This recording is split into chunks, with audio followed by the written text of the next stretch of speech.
Since YouTube isn't currently providing any revenue for these videos, Patreon is the only way I can keep this channel going. Support me there to help improve the content quality so I can bring you even more intense stories. Click the link in the description to join me on this journey and help us survive the apocalypse. Let's get straight into the story. The parking garage smells like piss and old rubber and something else I still haven't figured out. Could be the one on level 3, the one I keep the door barred on. Could just be the smell of a building that nobody's cleaned in 40-something days. Hard to tell anymore. You stop noticing after a while, or maybe you just stop caring, which isn't exactly the same thing but feels close enough. I'm on level 2 right now. I come up here in the mornings mostly because the light's better. Not good, better. There's a gap in the concrete fascia on the east side, about 3 feet wide by maybe 8 inches tall. Runs along the whole eastern face between floors 2 and 3. And when the sun comes up, it throws this long stripe of yellow across the oil-stained floor. And I can actually see without using the flashlight. I try not to use the flashlight during the day. Batteries are not something I can get more of easily, so I treat them like they're the last ones on Earth, which they might be. I was talking to myself out loud for the first couple weeks. Didn't even realize I was doing it until I heard the sound of my own voice, and it scared me. Genuinely scared me, like hearing someone else in here. That's a special kind of lonely when your own voice sounds like an intruder. I stopped talking out loud after that. Started doing it in my head instead, which is why I'm doing this now, I guess. Narrating. Keeping some kind of thread running through the day so I don't lose it entirely. My name is Dale Hoffstead. I'm 38 years old. I'm a construction worker, or I was. Site crew foreman, actually. I ran a 4-man team on commercial builds, mostly concrete and steel framing. That matters more than you'd think. It matters because the reason I'm alive right now, the reason this garage is still standing around me in a way that keeps me safe instead of just housing me like a car park, is because I know what I'm doing with materials. I know how load works. I know what a building can take and what it can't. I know how to think about a structure not as a place, but as a system. And that's the difference between me being alive and being one of those things outside. But I'm getting ahead of myself. Let me back up. I want to explain how this started. Not from the very beginning. I don't know the very beginning. Nobody does. Or nobody that I've talked to anyway. But from my beginning. From the moment it stopped being a news story and started being my life. It was a Tuesday. I know it was Tuesday because I'd just gotten off a site visit at the Carver building downtown. We were doing a structural retrofit on an 8-story office block, replacing corroded rebar sections in the parking structure attached to it, which is its own kind of irony. And I'd driven the work truck over to the Creston Hotel on Garfield Avenue, because that's where we were staging some equipment. Concrete saw, rebar bender, about 400 pounds of tie wire in coils, 2 compressors, a generator, all of it sitting in the ground floor of the hotel's attached parking structure, which the hotel had been kind enough to lease to us at a rate that my site manager called reasonable and that I called highway robbery. The Creston isn't a fancy hotel. It's not like there's a doorman or a concierge or anything. It's a mid-range business hotel. 8 floors, probably 200 rooms. The kind of place where traveling sales reps stay when they're visiting the city and they don't want to pay downtown prices, but they also don't want to be too far out. The parking garage attached to it is 4 levels, holds maybe 300 vehicles at capacity, and connects to the hotel lobby through a fire door on the ground floor. That fire door is currently bolted from my side with a piece of rebar. I bent into a bracket and set into the concrete using expanding anchor bolts. It's not going anywhere. But on that Tuesday, that fire door was just a door, and the garage was just a garage, and I was just a guy in a hard hat carrying a clipboard checking that the compressors were chained properly before I went home for the night. I heard it before I saw anything. Sound carries weird in a parking garage, all that concrete bouncing everything around. So what I heard first was this kind of crowd noise. Like the sound of a lot of people moving together outside, a shuffling mass of sound. My first thought was some kind of event, like a sporting thing or a concert, letting out, even though the timing was wrong. It was about 5:15 in the evening, still fully light out. I put the clipboard down on the compressor housing and walked toward the open entrance on the west side, the garage entrance that faces Garfield Avenue. And I looked out. And I don't know how to describe this right to someone who hasn't seen it. I've been trying to put it in order in my head for 6 weeks now, and I still can't do it cleanly. The street outside was full of people. That's the simple version. But they weren't walking like people walk. It looked wrong in a way that I didn't have a name for yet. In the first 5 seconds, before my brain caught up, they were moving toward something, toward a sound. And some of them were running, but not running right. More like they'd forgotten how legs worked, but their body kept trying anyway. This stuttering, loping motion. And some of them there were people down on the ground, and those people weren't getting up. And there was screaming somewhere up the street, but also a noise underneath the screaming that I still can't describe without my chest tightening up. Kinda wet. Kinda rhythmic. A car came through the middle of the crowd at speed, just plowing through. I watched it hit 2 of the running figures and keep going, and the 2 figures went down, and one of them got up again, which is when my brain finally delivered the word I'd been looking for. Wrong. Everything was wrong. I stepped back from the entrance. I don't remember deciding to do it, my body just did it. Backed up maybe 10 steps to the relative dark of the garage interior. And then I stood there for probably 30 seconds, listening to the noise outside get closer and louder, and trying to figure out what to do. The truck.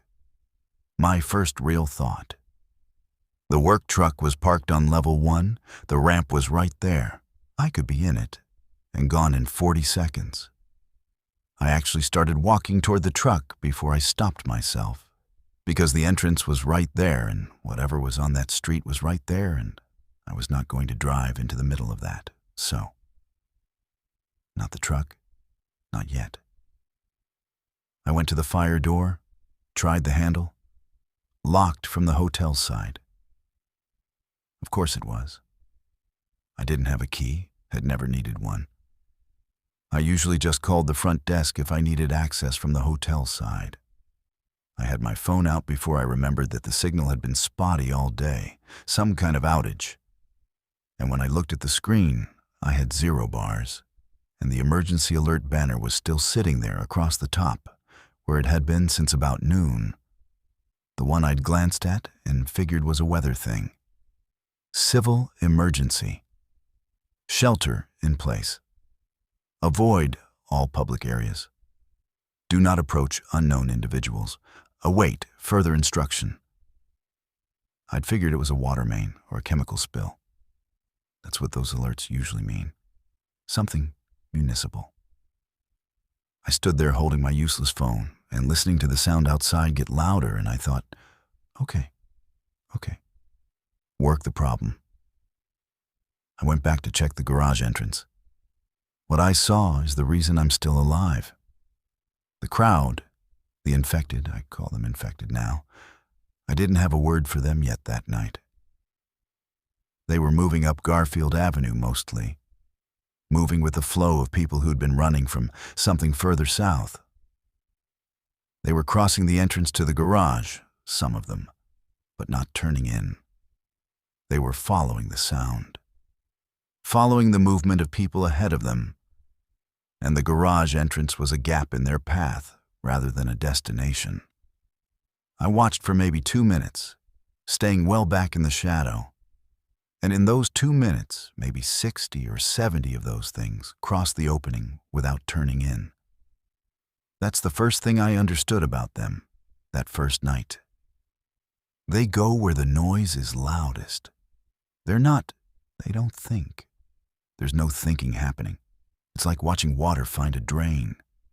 So the question became, how do I make sure I'm not the drain? I went back to my equipment, started inventorying what I had in my head. Concrete saw, too loud to run, but the blade's useful. Rebar bender, 400 pounds of tie wire. 2 compressors, also loud, but the hoses and pneumatic fittings are useful. Generator, loud, but the fuel and the unit itself matter.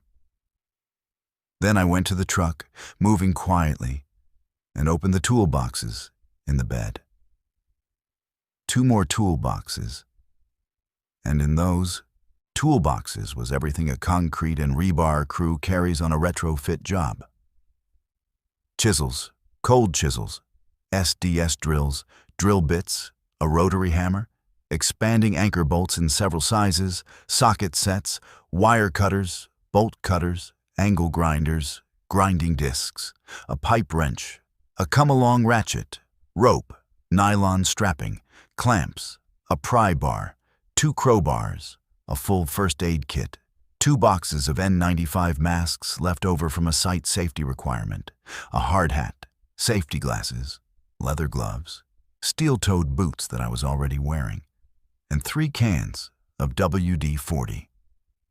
Also, in the cab, 2 gas station sandwiches I'd bought for lunch and not finished, half a bottle of water, a paper map of the city, a road flare, a box of wooden matches, and a battery-powered radio that I used to listen to sports while driving.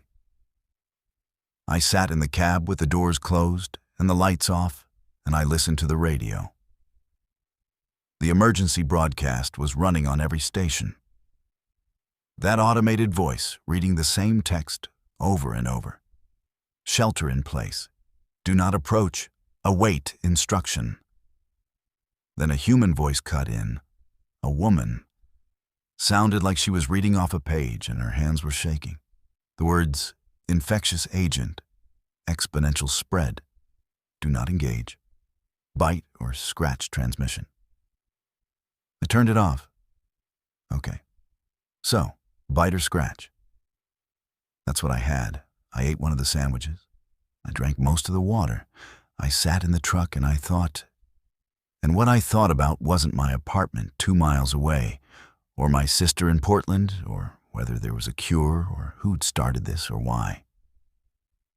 I thought about the garage.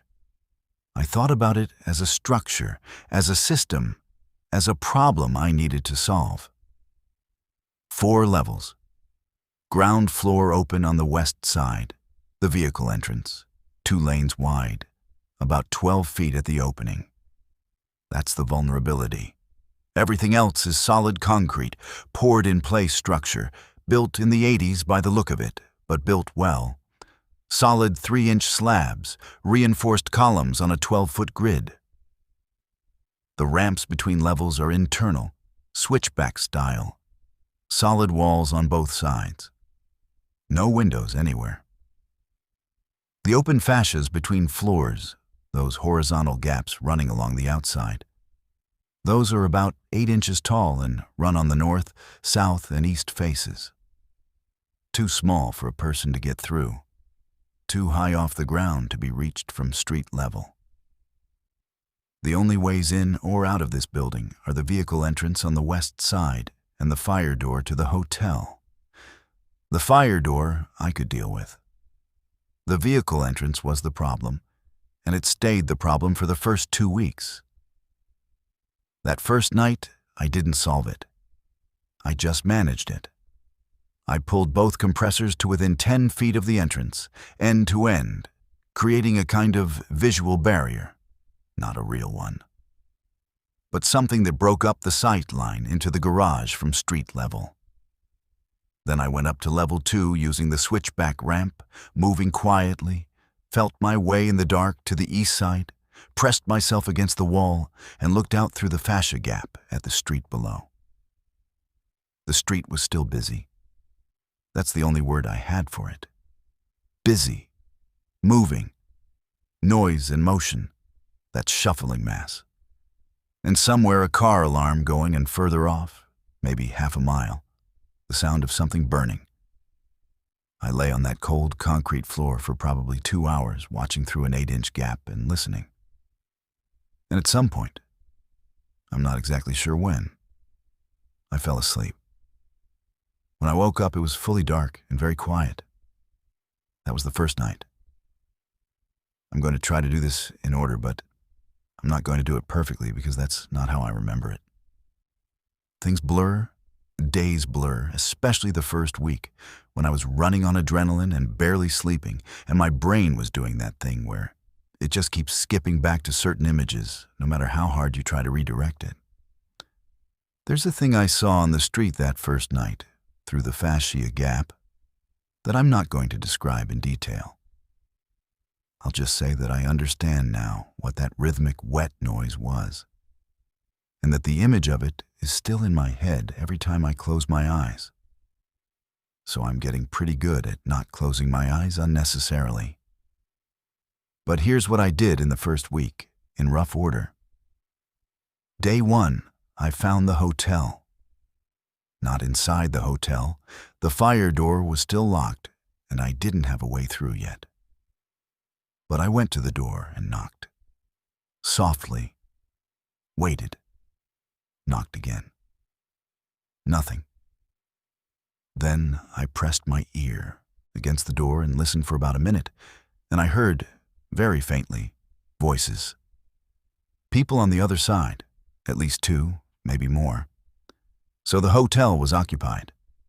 I knocked again, harder, and the voices went quiet immediately.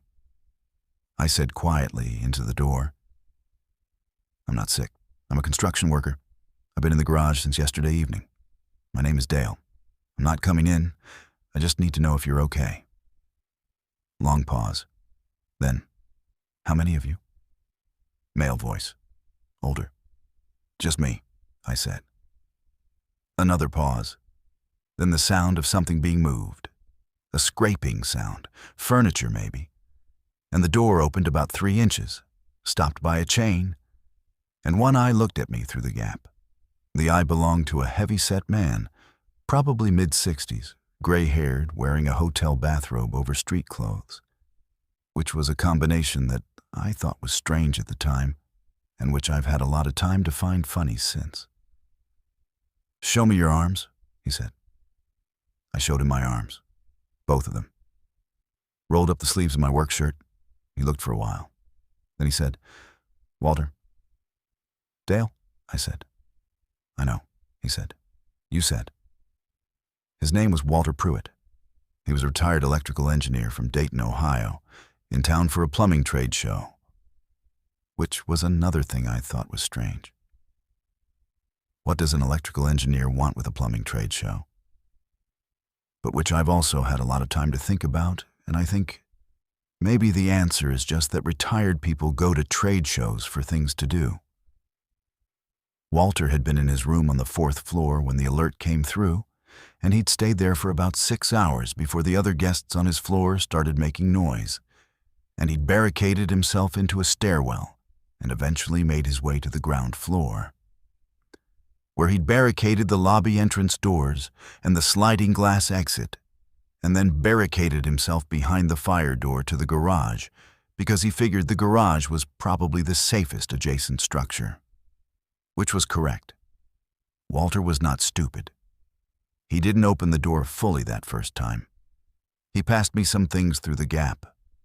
A plastic bag containing a box of crackers, 2 bottles of water, and a hotel room key card. He told me the key card opened the storage room on the ground floor of the hotel, which had cleaning supplies and a first aid kit and some boxes of the little soaps and shampoos. He told me the vending machines on floors 2 through 4 were still stocked because people had mostly evacuated quickly and hadn't had time to raid them. He told me the hotel had a small restaurant kitchen on the ground floor that had food in it. Then he asked me if I had a plan. I said I was working on it. He said he had one more thing for me. He pushed through the gap a hotel key card with 412 written on it in Sharpie. He said that was his room, 4th floor, and that if I couldn't get back to the garage side for any reason, he'd let me in if I knocked the way I'd knocked on the fire door. Then he closed the door, and I heard the furniture go back in front of it. Walter and I had a lot of conversations through that door over the next 6 weeks. He's one of the reasons I'm still sane. That and the work. The first real project was the vehicle entrance. I spent 3 days on it before I came up with something that actually worked. And the solution was so obvious in retrospect that it still bothers me a little. The entrance was 12 feet wide and about 14 feet tall at the opening. Way too big to close off with what I had on hand, and I had no lumber, no sheet materials, nothing flat and large. What I had was rebar. Well, I didn't have rebar, but the retrofit job I'd been doing on the Carver building had left some offcuts in the truck bed, shorter pieces, and I had the rebar bender and the tie wire. I made a gate, not a solid gate, a lattice gate, a grid of rebar, tied and bent, with the vertical members spaced about 6 inches apart. The horizontals I spaced at about a foot. The whole thing was about 8 feet wide by 8 feet tall, in 2 panels, each panel 4 feet wide, hinged on bent rebar pins set into anchor bolt holes. I drilled in the concrete walls on either side of the entrance using the rotary hammer and the generator. Run in 2-minute bursts at a time, and only during daylight, when there was enough ambient noise from the street that I figured the sound wouldn't carry as a distinct new sound. The drilling was the scariest thing I did in that first week. Every time I pulled the trigger on that rotary hammer, I was convinced that every infected person in a quarter mile was going to turn toward the building. Some did. I watched through the fascia gap, and you could see heads turning, figures stopping and rotating toward the sound. But the bursts were short enough that by the time anything actually started moving toward the garage, I'd already stopped and was sitting still in the dark. And eventually they'd stop orienting and drift away again. The gate took 3 full days of work. The pins took 6 anchor bolt holes, 2 on each side and 2 across the top where I put a crossbar, and each hole took 2 or 3 carefully timed drilling sessions to complete. By the end of the 3rd day, my ears were ringing from the rotary hammer, even with the N95 and the hearing protection from the first aid kit. And my hands were raw from the wire work. But I had something that functioned as a barrier. Not a perfect barrier. The spacing was such that a person could theoretically reach an arm through, and the construction wasn't, let me be honest, my finest work. But it kept them out. They'd walk up to it and press against it and lose interest and drift away, because the sound they were following wasn't coming from inside the garage anymore. There was nothing to attract them inside. I'd been very careful about that. But before I could close the gate for the first time, I needed more supplies. That meant going outside. I'm not going to make that sound like it was something I deliberated over for a long time, because I didn't. I needed food, I needed water, I needed material. The hotel was connected to the garage, and I had a key card to the storage room, so that's where I started. I went through the fire door. Walter had unbarricaded his side enough to let me through, then rebarricaded it behind me, and I went into the hotel. The lobby was dim, Emergency lighting only, those little green-tinged battery backups that give everything the color of a fish tank. The barricade Walter had built across the lobby entrance was actually pretty solid. He'd pushed the front desk in front of the sliding glass doors and stacked luggage carts and lobby furniture on top of that. Not elegant, but functional. The lobby smelled stale, and there was something else underneath it. Something I didn't let myself think too hard about, because there were two shapes on the lobby floor that I did not approach. I went to the storage room first. The key card worked. Inside, cleaning cart, mop buckets, 5-gallon jugs of floor cleaner, boxes of those little soap bars, rolls and rolls of toilet paper, which sounds mundane but which I was genuinely happy to see. Garbage bags, rubber gloves, a first aid kit mounted on the wall with a glass front, paper towels, a container of bleach tablets, a handheld fire extinguisher. I took the first aid kit off the wall and emptied the cleaning cart. Loaded the cart with everything that seemed useful. All the rubber gloves, the bleach tablets, the fire extinguisher, half the toilet paper. Only half, because Walter was still in here and I'm not a complete animal. All the garbage bags, the paper towels. Then the kitchen. The kitchen was through a door behind the front desk area, and it was a reasonably stocked hotel kitchen. Not a restaurant, just the kind of setup that supports a continental breakfast and some room service. But still. Walk-in cooler, not cold anymore. But it still had produce that was usable. Not all of it, but some. Some hard vegetables, potatoes, onions, some apples. Dry storage had canned goods. Big commercial-size cans, the kind hotels buy in bulk. Green beans, diced tomatoes, chicken broth, fruit cocktail, beans, a 50-pound sack of rice, another of flour, commercial-size containers of salt, sugar, cooking oil, coffee, tea, hot sauce in those little packets, individually wrapped protein bars, probably intended for some kind of conference package that never happened. I also found a camp stove behind the dry storage shelves, still in the box, and 3 one-pound propane canisters. Those propane canisters were the most important thing I found that day. I took everything.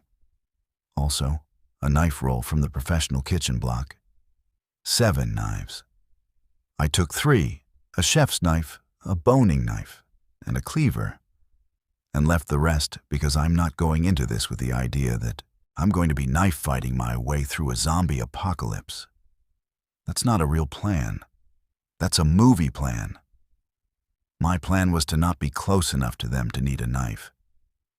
I made 3 trips with the cleaning cart, rolling it to the fire door and passing things through to the garage side, then going back for more. Walter helped me from his side, stacking things neatly against the wall. He offered to help me carry things, and I told him to stay put. That I needed him healthy and uninjured more than I needed an extra set of hands. He didn't argue. After the 3rd trip, I came back through the fire door and Walter bolted it behind me. I sat down on the floor of the garage with my back against the concrete wall and I took stock. I had food for, I did the math, was conservative with the math, always be conservative, maybe 3 to 4 weeks. Possibly 5 if I was careful. I had water that would run out faster than the food, which was a bigger problem. I had building materials and tools. I had a generator with about half a tank of fuel. I had light, I had heat via the camp stove if I needed it. I had enough medication in that first aid kit to handle minor injuries. I had a gate that wasn't finished yet. I went back to work. The water problem almost beat me. I know how to think about structural problems, mechanical problems, material problems. I'm less good at the kind of problem where the solution is invisible. where you can't see the thing you need to measure, or the failure mode is gradual instead of sudden. Water is that kind of problem. You don't feel yourself getting dehydrated until you're already in trouble. And by then your decision-making is already compromised, which makes the dehydration worse, which is a loop that ends badly. I had maybe 15 liters of water from the hotel when I started. Bottles, plus what I'd drained from the ice machine before the power went out. 15 liters for one person, being reasonably careful, is maybe 10 days. The building doesn't have running water anymore. The pressure died on day 3, I think, or maybe day 4. I was asleep when it happened and just noticed one morning when I tried to open a faucet and nothing came out. So that option closed. Rain was the obvious answer, but the timing had to cooperate. And it did eventually, but not before I spent about 4 days seriously worried about it. What I had to work with: the open fascias. Those horizontal gaps, 8 inches tall, running along the outside faces of the building between floors. Rain comes down, hits the exterior concrete. Some of it channels along the face and drips through those gaps to the floor inside. Not a lot. Maybe enough to wet the floor. What I needed to do was capture it. I took the rubber floor mats from the work truck, 4 of them, big, heavy ones, maybe 3 feet by 2 feet each, and I cut them with the utility knife into long strips. Then I bent a length of aluminum electrical conduit, which I found in the truck along with some other odds and ends from the retrofit job, into a shallow channel shape like a very shallow V, about 8 feet long.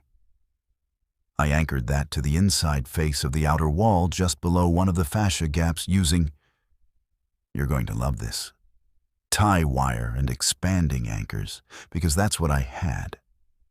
Then I ran the rubber strips as a kind of trough from the ends of the conduit channel, sloping downward to a collection point, where I put one of the 5-gallon floor cleaner jugs that I'd emptied and washed out with bleach water. When it rains, water runs down the exterior of the building, channels through the gap, hits the conduit, runs to the ends, drips into the rubber trough, runs down to the jug.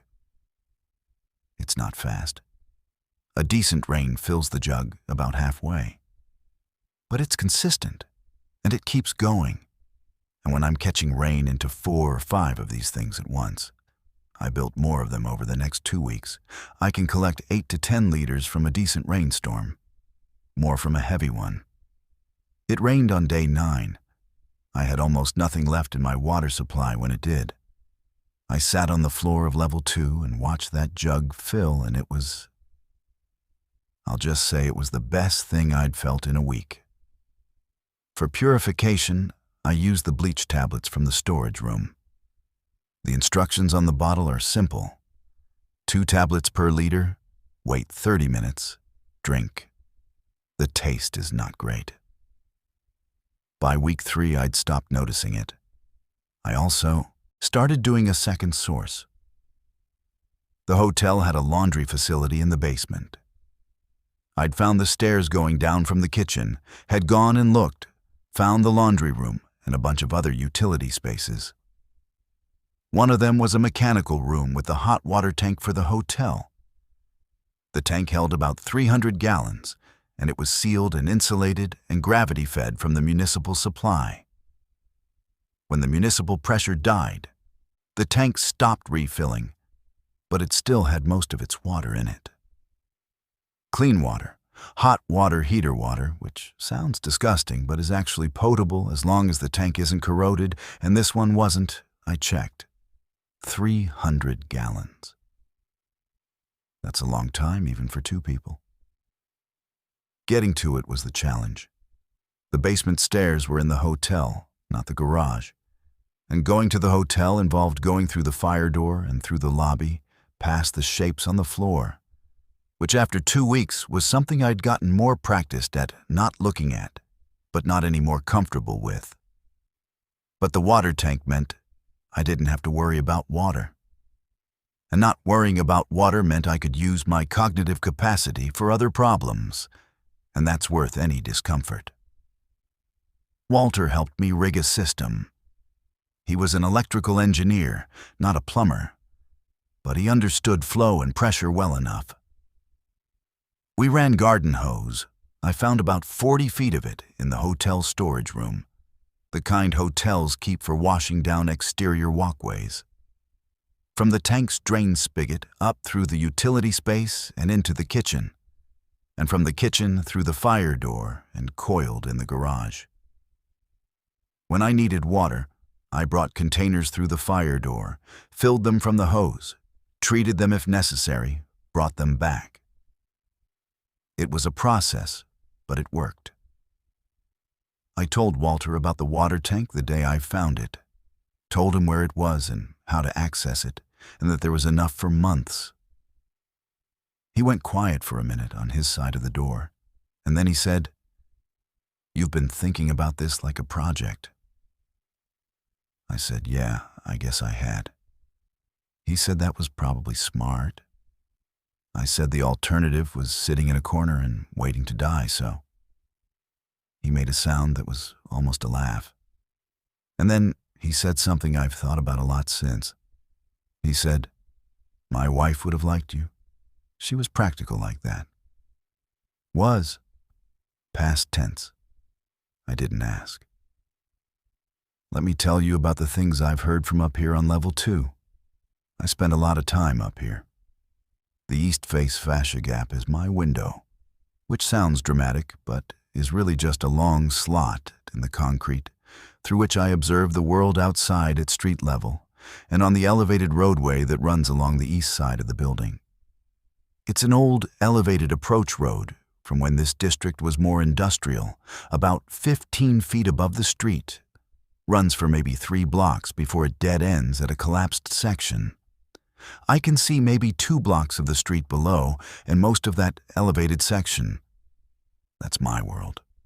That's the observable universe. What I hear from outside, in rough categories, the infected. They make noise, but mostly not the noise you'd expect. They don't growl or moan in any consistent way.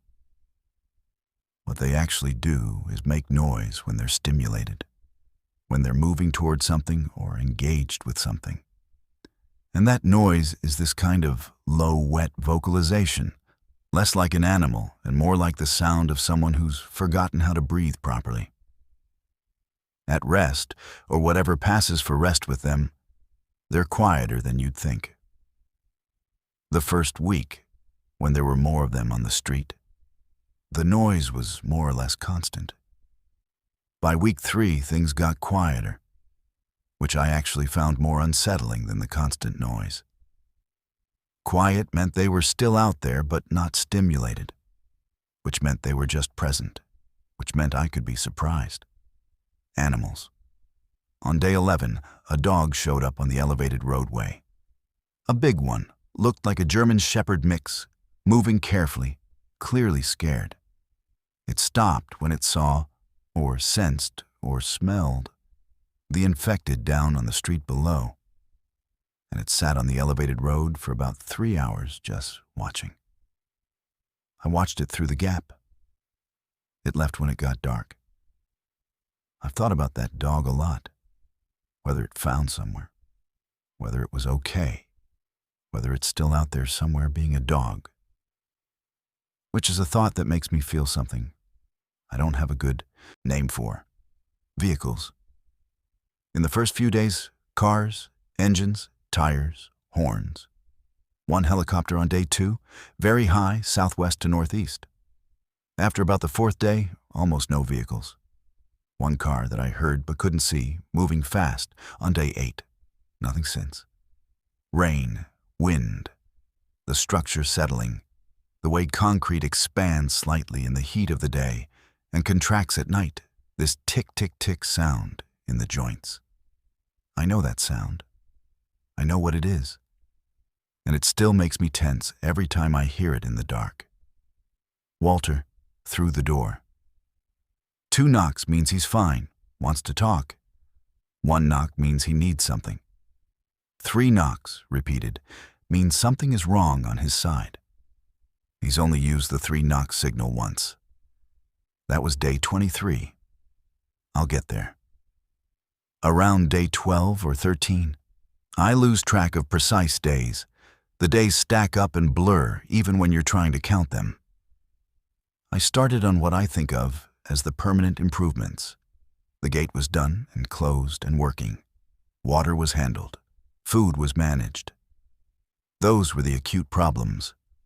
What I turned to next were the chronic ones. The main chronic problem was light, or rather, the lack of it. The garage is internally very dark. There's no artificial light at all. The emergency lights died when the battery backups ran out about 4 days in. And the natural light from the fascia gaps is only present during the day and only useful near the gaps themselves. Move 10 feet away from the exterior wall and you're in full darkness. At night, the whole interior is pitch black except for what the moon can throw through the fascia gaps, which on a clear night is enough to see shapes, but not enough to do anything useful. I'd been running the flashlight for essential tasks and using a candle. I'd found a box of tea lights in the hotel restaurant storage, probably intended for table settings. For ambient light in the corner of level 2 where I'd set up my sleeping area. Sleeping area is too good a name for it. A sleeping corner. A section of floor with a hotel housekeeping cart pushed to one side to block some of the draft. A pile of curtains I'd taken from an unoccupied room on the ground floor of the hotel on one of my early kitchen runs. And a flashlight. A box of tea lights, a box of matches, and my 2 remaining gas station sandwiches for about the first week. I spent about 2 days thinking about better light. What I came up with was simple, but it works. I made oil lamps. Hotel cooking oil. The kitchen had about 5 gallons of it in commercial containers. Drizzled into a small empty tin can. Twist of cotton from a torn shirt acting as a wick. And you have a lamp that burns for hours on almost nothing. The problem with oil lamps in an enclosed space is the smoke. But the fascia gaps provide enough passive ventilation that if I keep the lamp near the gap's side, the smoke disperses without building up. Mostly. I've gotten a couple headaches. I manage it. Second chronic problem. Insects. The garage is not sealed. Things get in through the fascia gaps, which are too small for anything useful but just right for flies and mosquitoes and whatever else is out there. By week 2, I had mosquitoes in my sleeping area, which is miserable at night and also, in a world with no medical care, concerning in terms of vector-borne illness. I don't know if mosquitoes can carry anything worse than West Nile in this city. I do know that getting any kind of serious illness in here without medicine is a death sentence. Solution. I took netting. The hotel had those decorative netted things over some of the beds in the nicer rooms. Not true mosquito nets, but reasonably fine mesh. And I rigged one over my sleeping area using conduit hoops and tie wire to form a frame. It's not airtight. It's not perfect. But it cuts the mosquito exposure by probably 80%. And 80% is enough to let me sleep. Third chronic problem. Rats. I didn't see any for the first 2 weeks, and then on about day 15 I started hearing them in the evenings, in the north corner of level 1 near where I'd stored most of the food. I smelled them before I saw them. There's a specific smell rats have, a kind of warm ammonia smell mixed with something musty. And once you know it, you can't unknow it. I moved the food up to level 2 immediately, everything I could carry, and put it in the corner of my sleeping area where it's harder to reach. Then I set traps. Not real traps. I didn't have any. I made traps, bucket trap style. 5-gallon bucket, a wire run across the top, a tin can with cooking oil to make it spin, ramp made from a piece of conduit leaning against the bucket, bait in the can. Rat walks the ramp, tries to get on the can spins, rat falls in, can't get out. I caught 11 rats in 2 weeks. I'm not going to talk about what I did with them because some things can be implied. I'll just say that 11 rats is not insignificant when you're trying to stretch a food supply. I know how that sounds. I don't care. Day 20 is when the group showed up. I'd been watching the street every morning. Regular thing, dawn to mid-morning, when the light was good enough to see clearly, looking for changes in the infected population density on the street below. Looking for anything that wasn't infected, looking for signs of life. Most mornings I saw the same things. A dozen or so infected wandering in loose, random patterns on the section of street I could see. The occasional distant sound of something happening further away that I couldn't see. Sometimes the dog. The dog came back twice in that first 2 weeks, and I was always unreasonably glad to see it. On day 20, at about 8 in the morning, I heard engines. 2 vehicles. Truck sounds, diesel. Coming from the north. I pressed up against the fascia gap and looked, and I couldn't see the street north of my position because the garage wall blocks it. But I heard the truck stop maybe a block north of me, and then I heard voices. Human voices. Multiple. A kind of controlled noise, not panicked. Organized. Then the sound of someone moving on foot. Careful but purposeful, and then 2 figures came into view below me on the street. Moving along the building line on the opposite side, moving south. Both armed. Both in civilian clothes, but moving like they'd practiced moving. One of them, taller, heavier, had some kind of long gun slung over his shoulder, held up a fist, and the other one stopped. They both held still for a moment, watching something further south that I couldn't see. And then the tall one made a hand signal, and they both continued moving. They passed below me and out of my field of view to the south. About 40 minutes later, I heard the trucks again, moving, heading back north. They didn't come back that day, or the next. On day 22, they came back again. Same time roughly, same approach from the north. But this time there were 4 of them on foot, and they moved differently. Less cautious, faster, purposeful in a way that looked like they knew where they were going. They went south and came back about an hour later carrying things. Boxes, bags. I couldn't see what exactly. They loaded into the trucks and left. I knocked on the fire door that evening. 2 knocks. Walter responded with 2 knocks, meaning he was fine and willing to talk. I told him about the group. He was quiet for a long time. Then he said, "Are you going to contact them?" I said I hadn't decided. He said, "It's your call." I said I knew it was. But I asked what he thought. Another long pause. Then, armed group, moving with discipline, scavenging supplies from the south end of the street. They've been here twice. Haven't come this far north yet. A pause. Could be good people. I said, yeah.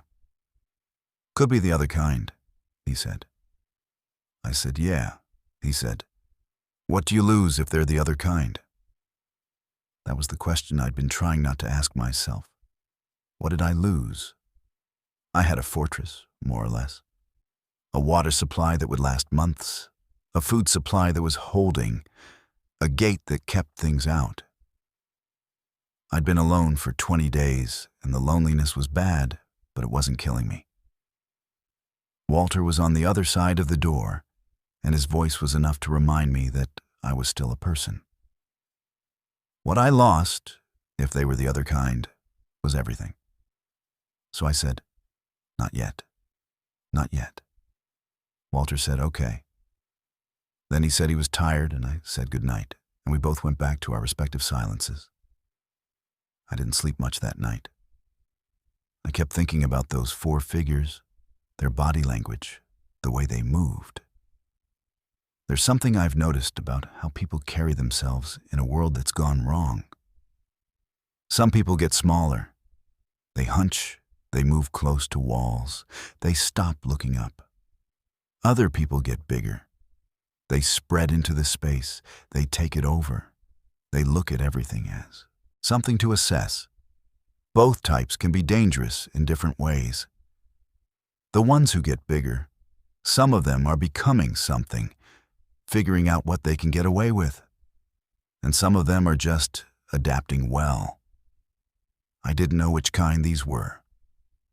On day 23, the 3-knock signal came. I was on level 3 when I heard it. 3 knocks, repeated 3 times. I'd never heard it before, and for a second I just froze, because part of me had forgotten I'd even established the signal. Then I was moving, down the ramp, down to ground, to the fire door. "Walter," I said through the door. "Walter, what is it?" His voice was different, quieter, and with a quality to it that I can only describe as pressed down, like he was keeping it very controlled on purpose. He said, "Someone's in the hotel. I can hear them on the floor above me." I said, "How many?" He said he didn't know. "More than one." I said, "Where are you?" He said he was in the stairwell on the ground floor, that he'd heard them come in through an upper floor window probably, because the lobby entrance was still barricaded and he'd have heard that give. He said they'd been moving around for about 20 minutes before he'd signaled me. I said, "Okay, stay put. Don't make noise." Then I stood in the garage with my back against the concrete wall and thought about what I was going to do. The hotel had things I needed.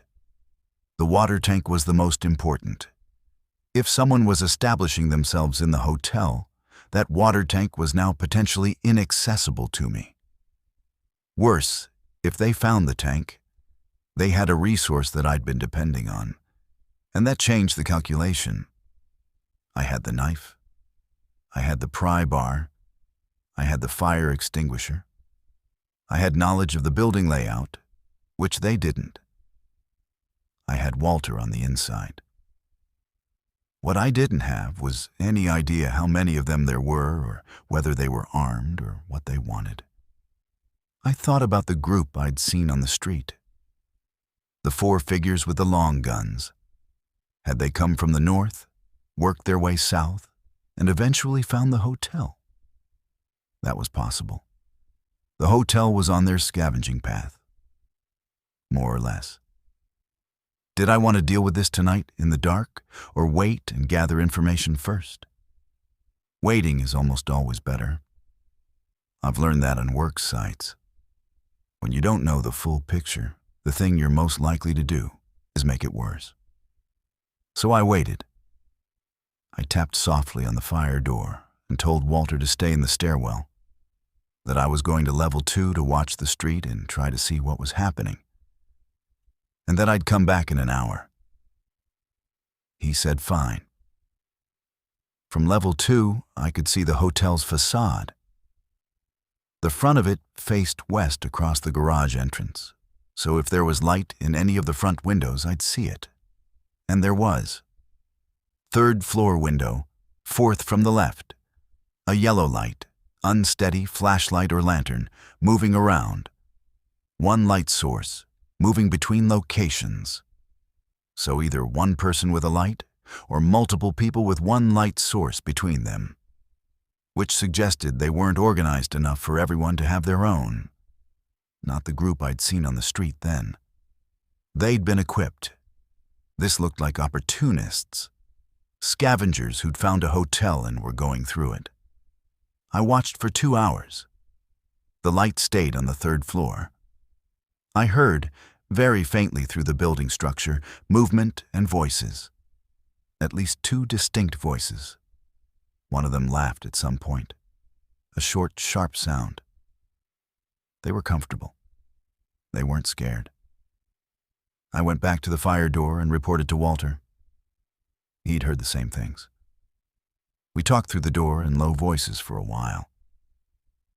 He thought 2 people, maybe 3. He said he'd heard something that sounded like someone trying vending machine buttons, that distinctive beep-click sound, and then a loud crash that he thought was someone forcing one open. Smart. People get hungry and they see a vending machine and they want what's in it, and they don't think about the noise a forced vending machine makes. I said to Walter, "Tomorrow morning, first light, I'm going through." He asked what I was going to do. I said I was going to find out who these people were. He said, "Be careful." I said, "I always am." They were a couple, mid-30s, both of them. The man's name was Greg Albrecht, tall, narrow through the shoulders, the kind of face that looked like it was always slightly surprised even at rest. His partner was a woman named Joanna, who was a nurse, which mattered more than almost anything else she could have been. She had a cut on her left forearm that was about a week old and not infected. She knew how to look at my hands and wrists and say with professional certainty that I wasn't infected. And she had a medical bag with her that contained things I hadn't been able to get from the hotel first aid kit. Suture thread, butterfly closures, an epinephrine auto-injector, 3 courses of oral antibiotics in sealed blister packs, a blood pressure cuff, gauze, and a surgical stapler. That bag was worth more than everything else they were carrying combined. I found them on the 3rd floor of the hotel, knocked on the door of the room where I'd seen the light. Long wait. Then Greg's voice asking who was there, with a quality to it that I recognized as controlled fear. I told him my name, told him I'd been in the garage, told him I'd been watching the hotel for 6 weeks and that they were the first living people I'd seen this close up. Another long wait. Then the door opened. They looked like they'd been moving for a while. Both of them had lost weight. You could see it in their faces, that under the cheekbones that happens when you're not eating enough. Greg had a bruise on his jaw that was yellowing and a few days old. Joanna looked at me the way I imagined she'd looked at a lot of things that week. Assessing, not afraid but very alert. Cataloging what she was seeing. I asked them where they'd come from. Greg did most of the talking. He said they'd been at their apartment across town when it started, had stayed there for about 3 weeks, had run out of food, and had been moving since. The bruise on his jaw was from a fall, he said. Not a fight. He said this with a slight emphasis that I took to mean he'd already had to explain this to someone else who'd wondered the same thing.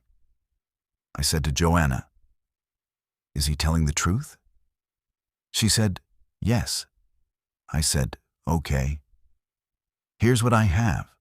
And I told them about the garage, about the gate, about the water and the food supply and Walter, and about the rules. Rules. I'd been thinking about rules for 3 weeks. Since the first day I realized I was probably going to be here for a while. When you're alone, you don't need rules because your own judgment is your only law.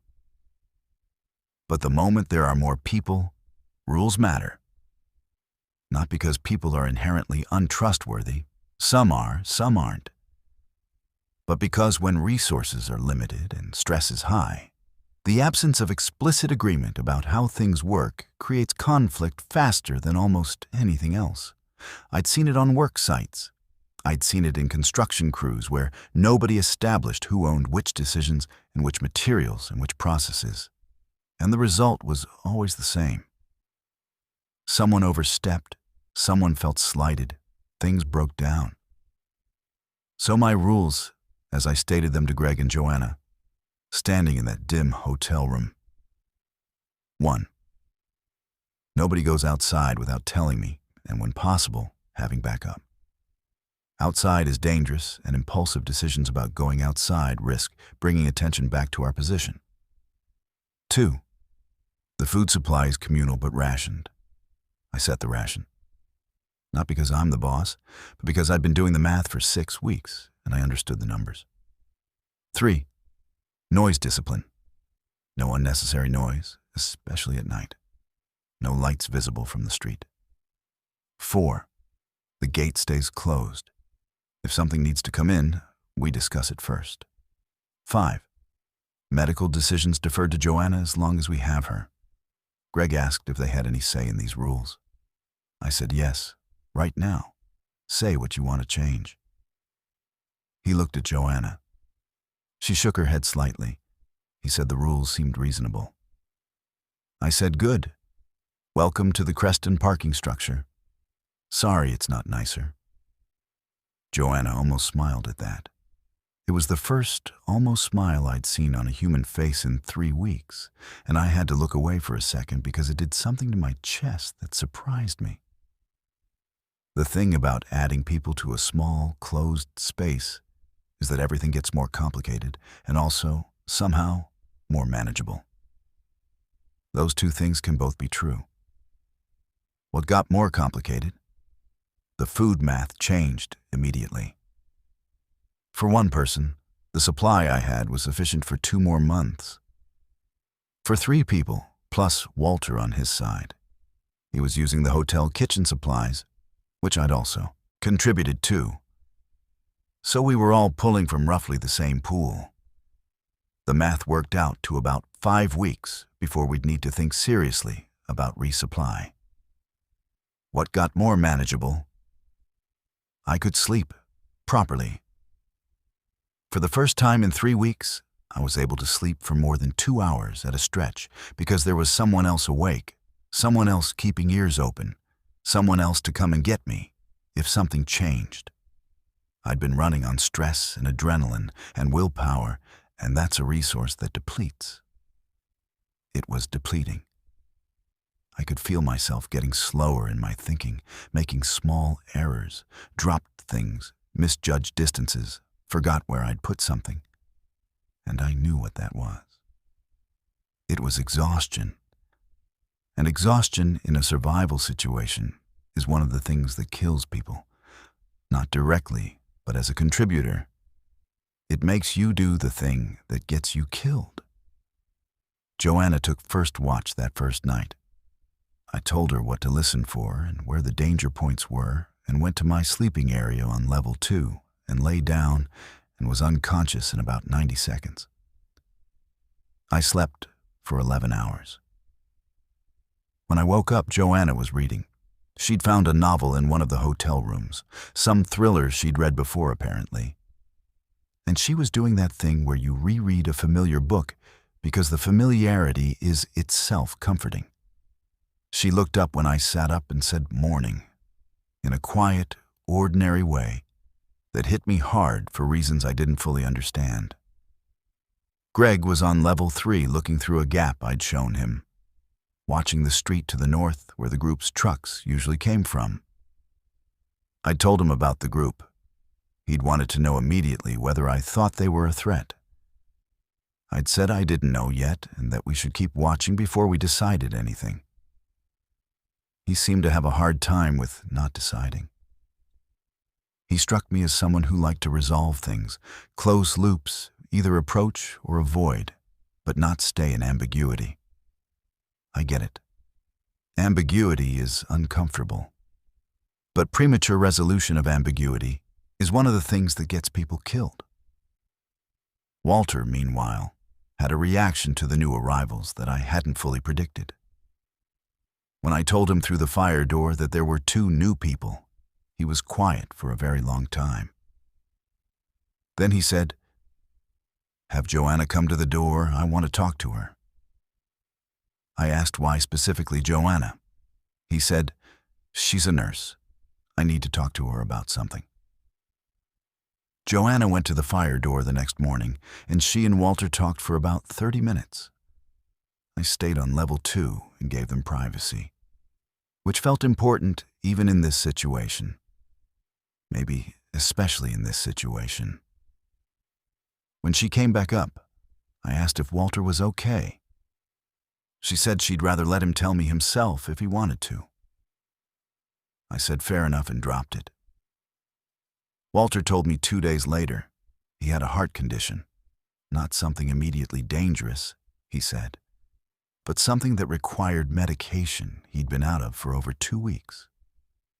He'd been managing it by being very still, very careful, limiting his physical exertion, keeping his stress as low as he could manage.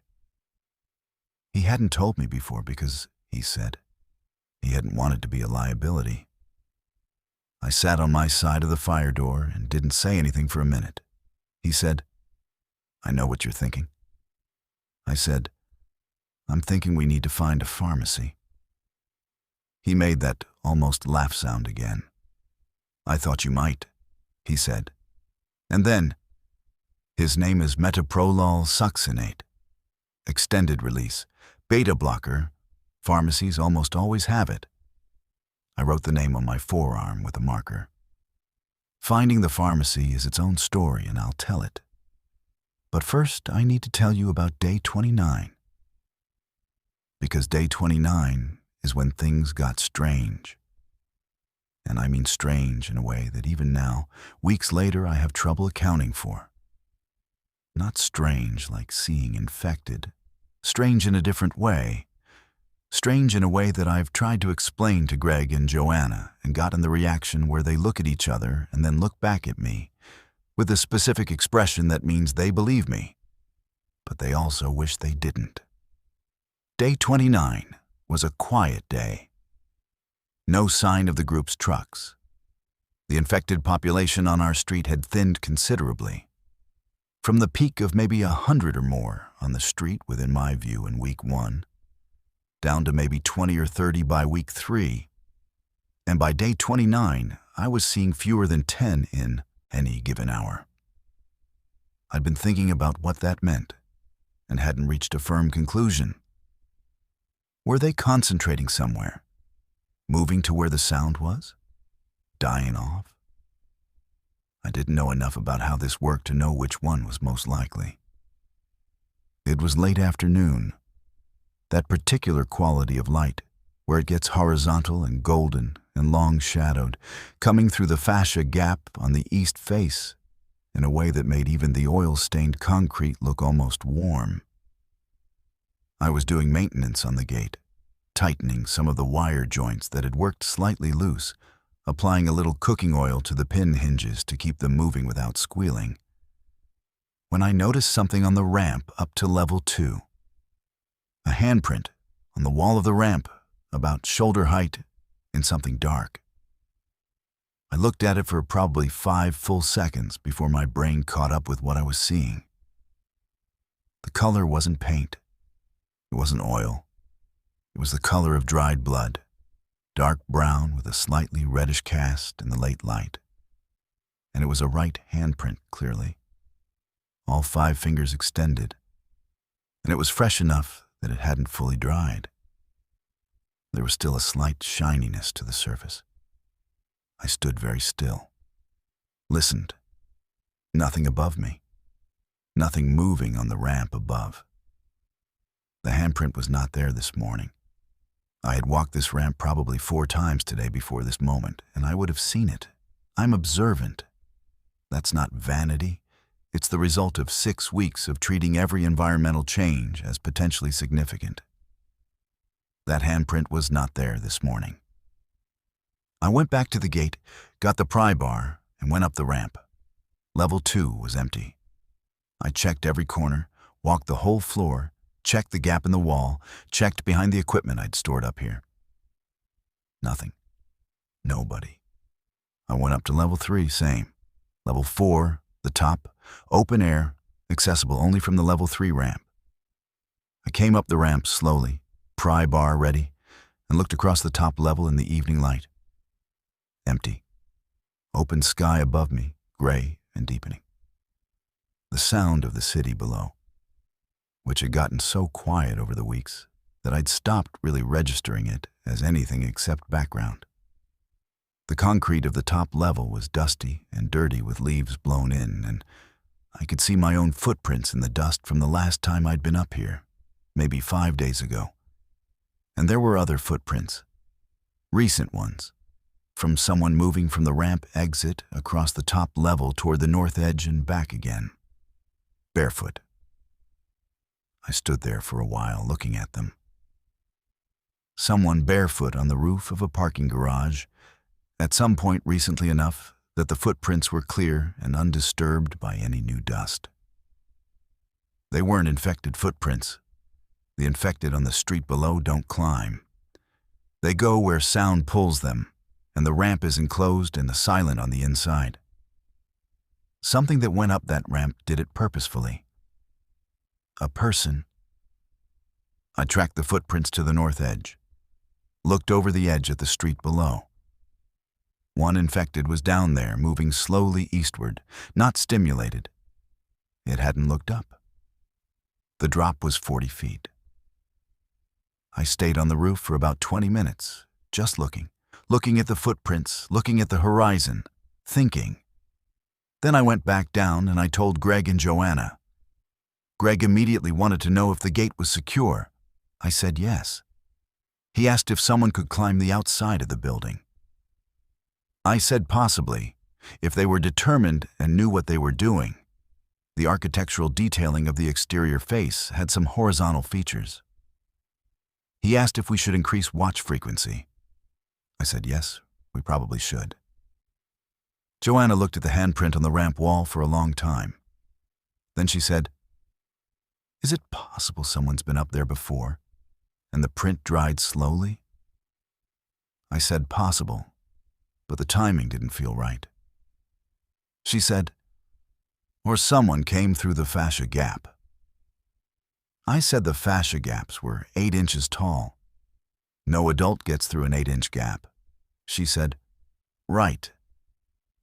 We all stood there for a moment, not saying what we were all thinking, which was that someone had accessed this building from above and left a handprint on our ramp, and we didn't know who or why or when or whether they were still somewhere nearby.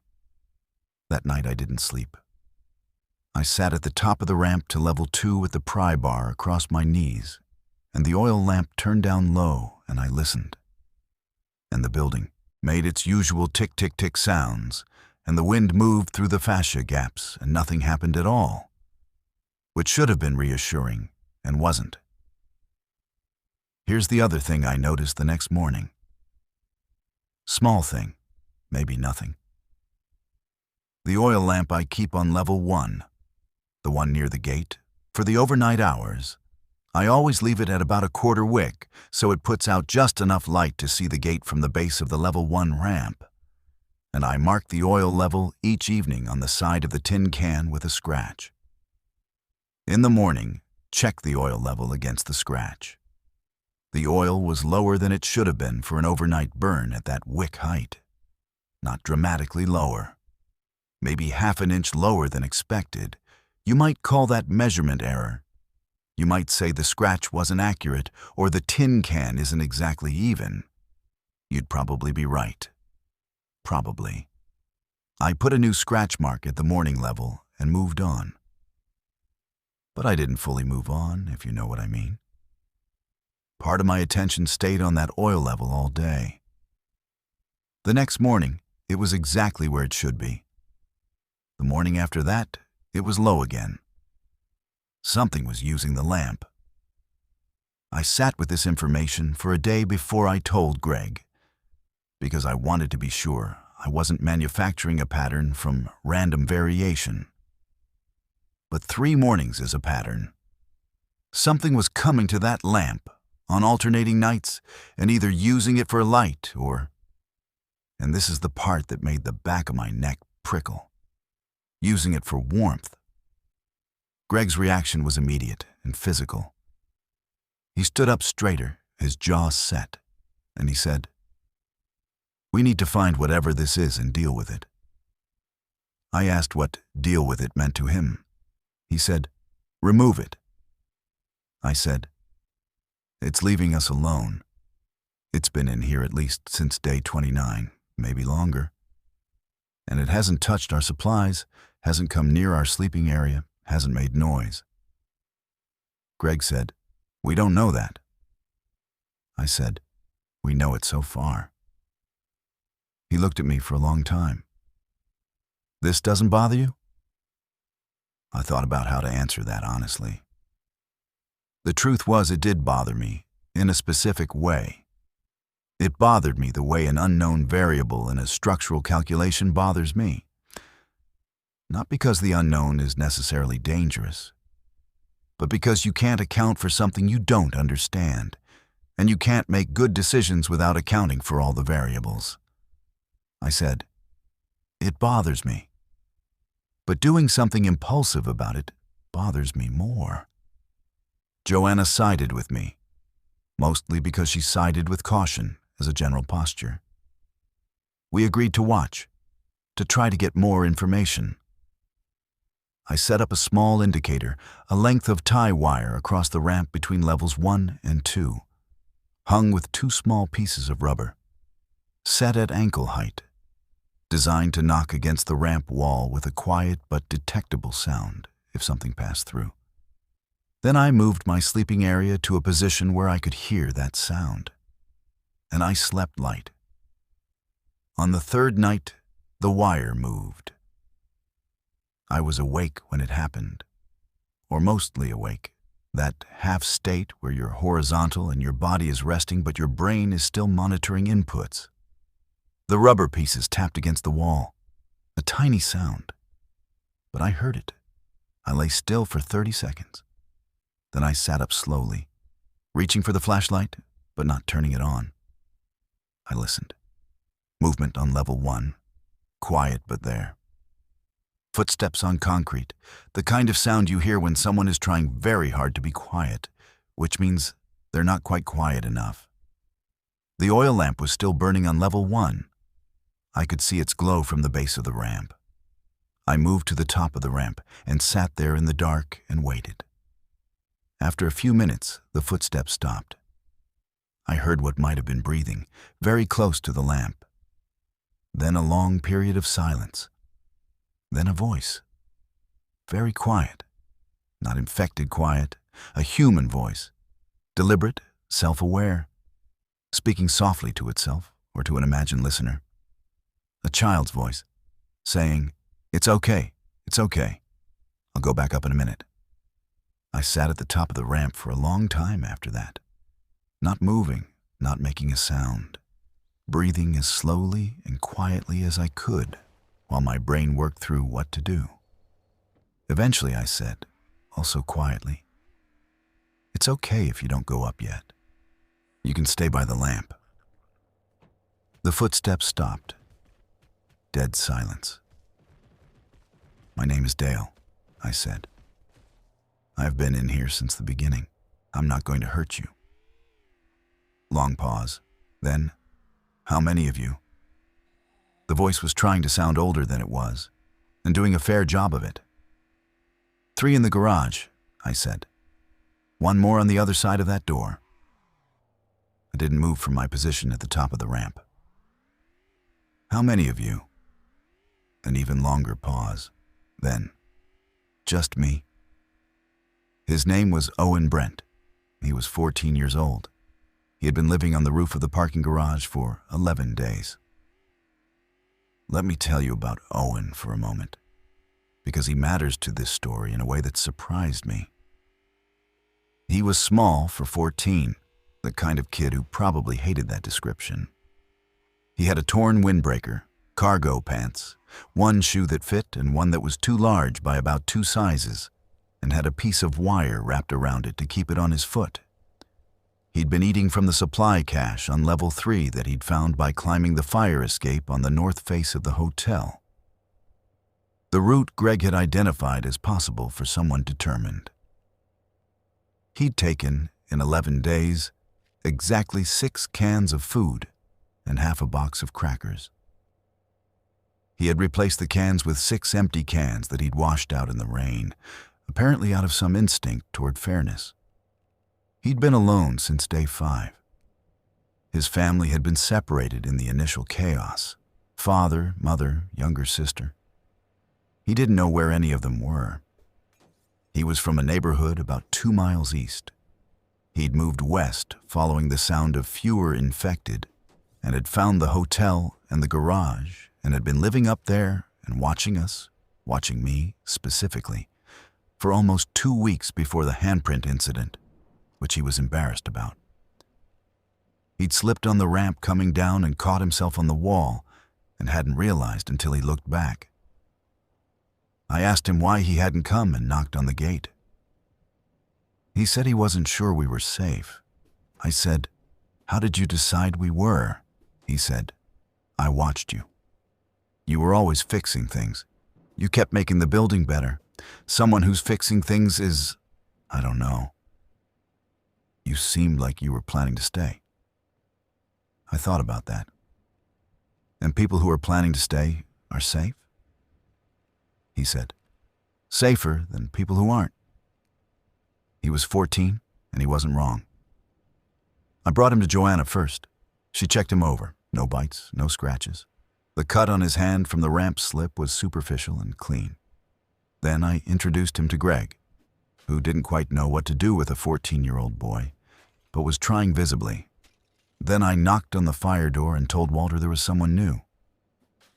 Walter's response, through the door, "How old?" I said. 14. Walter said, "Does he like chess?" Owen, standing behind me, said, "I know the rules." Walter said, "Good enough. Someone needs to be my chess partner." The last one had no sense of strategy. I looked back at Owen, and he had a look on his face that I hadn't seen on him yet. Something unclenched. Now there were 4 of us on the garage side, plus Walter. 5 people total in a parking structure attached to a hotel in the middle of a city that had collapsed. Different ages, different backgrounds, different levels of useful skill. A construction worker, a nurse, a man who worked in something he described vaguely as account management, and a 14-year-old who had survived 11 days alone on a roof. The food math got worse immediately. With 4 people in the garage, our supply runway dropped to about 3 weeks at current rationing. That meant we needed to think seriously about resupply and about the pharmacy for Walter. But there was also the question of the group on the street. They came back on day 31. 3 trucks this time, not 2. 6 people on foot instead of 4. They moved with more confidence than before, took a wider sweep, went south, but also came north to within a block of the hotel. I watched them from level 2 and felt a tightness in my chest that I recognized as something between fear and something else, something more complicated. After they left, Greg came to me. He said, "We need to make contact." I said, "Why now?" He said, 6 of them, 3 trucks. They have resources. They're organized. And they're working this area. If we don't make contact on our terms, we might end up making contact on their terms. I sat with that for a while. He wasn't wrong. Passive isn't always safe. Sometimes proactive is the right call. I said, "Give me a day to watch them once more. Then we'll decide." He agreed. That was a good conversation. The best conversations are the ones where someone makes a point and someone else actually changes their thinking in response to it. Those feel different from the conversations where both people are just waiting to be right. On day 32, I saw them take someone. I don't know where the person came from. He appeared at the south end of my visible stretch of street, running, and for a half-second my brain misfiled him as infected because of the way he was moving, the erratic, uncoordinated sprint of someone on the edge of their capacity. But he was clearly human, clearly terrified, and the 3 people chasing him were the group. They caught him at the intersection. He went down, and they surrounded him. And after a few minutes, 2 of them lifted him, and the other one talked to him for a while. And whatever was said, the man stopped fighting, and they all walked back north together. The man between the 2 who'd lifted him, not quite being carried, but not quite free either. I watched this from the level 2 gap. I watched it the way you watch something happen when you're not sure yet whether what you're seeing means what it looks like it means. Greg had been watching beside me. He said very quietly, "Oh," I said, "Yeah." Neither of us said anything else for a while. I need to step back for a second and tell you about how I made the decision about the pharmacy run, because that happened on day 34, and the how of the decision matters as much as the what. The pharmacy question had been sitting at the back of my mind since Walter told me about his condition. I knew I was going to do it. I'd known from the moment he said the word metoprolol, and I'd written it on my forearm. The question was when and how. The when became clearer after day 32. The group was active in this area and becoming more active. If I was going to move outside the garage, I wanted to do it before their presence became so consistent that movement was impossible. The how was the harder question. The nearest pharmacy I knew of was about 4 blocks north. There was a chain drug store on the corner of Garfield and 13th that I'd walked past plenty of times before all this. 4 blocks is not a lot. It's also not nothing in a city with unpredictable infected density and an armed group operating in the area. I mapped it out on my paper map, marked the garage, marked the pharmacy, marked the last observed positions of the group. I studied the infected patterns I'd been watching for 32 days. I identified what I estimated to be the lowest activity periods based on my observations. Mid-morning, about 10 to 11, and mid-afternoon, about 2 to 3. The infected seemed to move more at dawn and dusk. When ambient noise levels were lower and their own movement became more conspicuous, drawing each other onward. In the middle of the day, with more background noise, birds, wind, the structural noise of the city settling. They were less reactive. I brought Joanna in. She'd go with me. She was the one who knew what medications we needed and which substitutes were acceptable, and her medical judgment was irreplaceable in the pharmacy itself. Greg would stay at the garage. Specifically, he'd watch the north end of the street from level 3 and signal on a piece of conduit banged once against the concrete if he saw the trucks coming. Owen would stay with Greg. I'd considered leaving Joanna behind and taking Owen, 14, small, quick, potentially more useful in a tight space, but Joanna said no immediately, and she was right to. Owen wasn't trained for this. If something went wrong, I needed someone who could make a medical decision, not someone who needed protecting. We went on day 34 at 2:30 in the afternoon. I'll tell you what the outside is like, since I haven't been out since I first barricaded in. It's like, you know how a city sounds when you're deep inside it? All that layered ambient noise that your brain learns to tune out. Traffic and air conditioning and the HVAC from 1,000 buildings and radio and voices and the low omnipresent rumble of infrastructure? None of that. The silence of outside was the first thing I registered when I pushed the gate open a few inches and slipped through. Not true silence. Birds, wind, and under those two, the shuffling ambient sound of the infected, present but not close. The texture of it had changed in 34 days. I could hear that difference even from the garage. It was thinner, fewer sources, which was either because there were fewer of them in this area or because they'd spread out further, which were 2 very different situations. The smell was bad. I'm not going to go into specifics. I'll say the city had been sitting with its dead for over a month, and that's what it smelled like. Joanna was right behind me, her medical bag over one shoulder, a long screwdriver in her right hand. Not for fighting, for the door if we needed to force a lock. I had the pry bar. We both had N95s pulled up. We went north along the building line, moving close to the walls, keeping deliberate and slow. Slow is quiet. Quick movement creates sound and catches peripheral vision. The infected seem to respond to visual stimulus as much as auditory in some range. We moved like we were trying not to shake water off ourselves. First block, 3 infected. 2 moving east, 1 stationary, facing a doorway for reasons I couldn't determine. None of them reacted to us.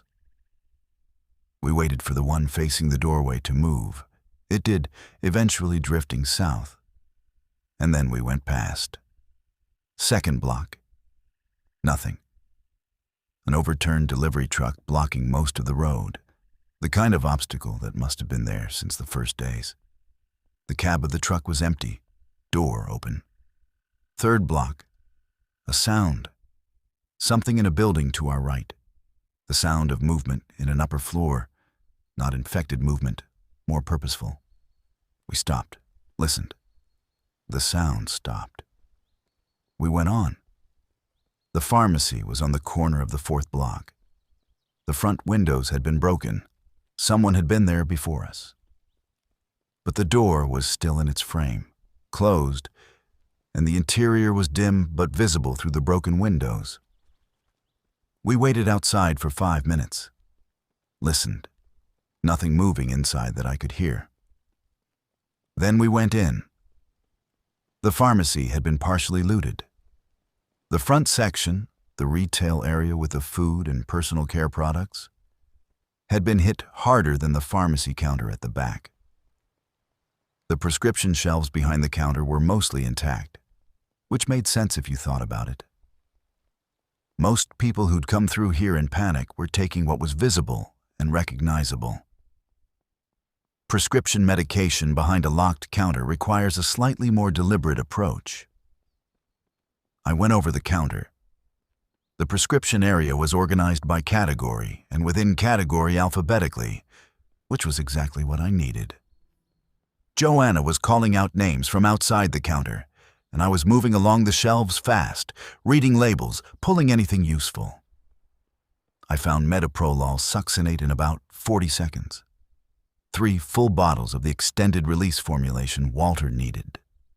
Also, amoxicillin, ciprofloxacin, metformin, blood pressure medications of several types, a full row of antihistamines that were going to be useful for the mosquito situation, and general allergy management, insulin, refrigerated, useless without power, left it, ibuprofen in bulk, acetaminophen, iodine, hydrocortisone cream, antifungal medications.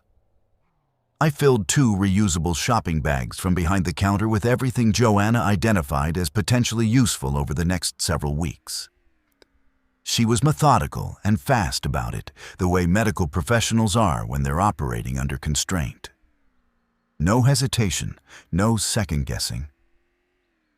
We were in the pharmacy for less than 10 minutes. Came out through the front. The street was clear in both directions of what I could see. On the way back, on the 2nd block, we found the dog.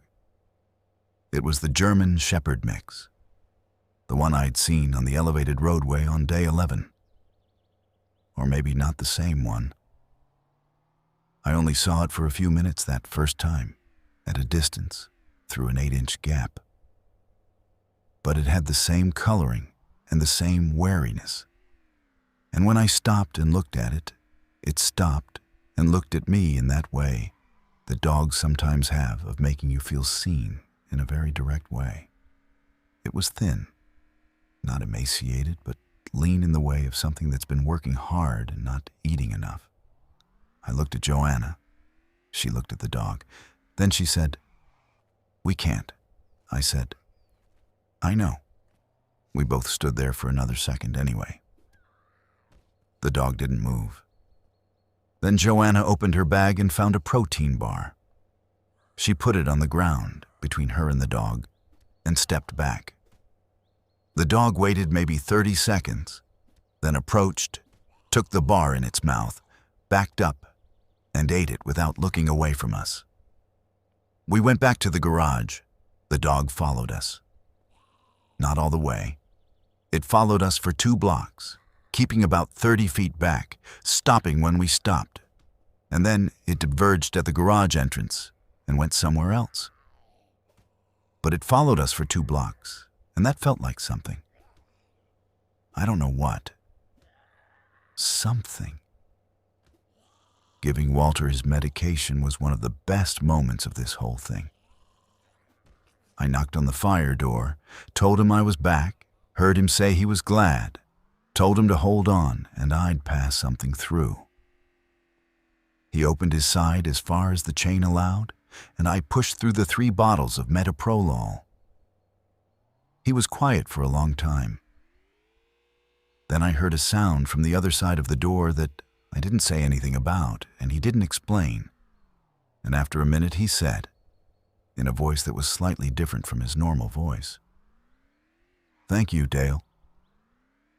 I said, "You're welcome, Walter." "Take one at 25 milligrams to start," Joanna says.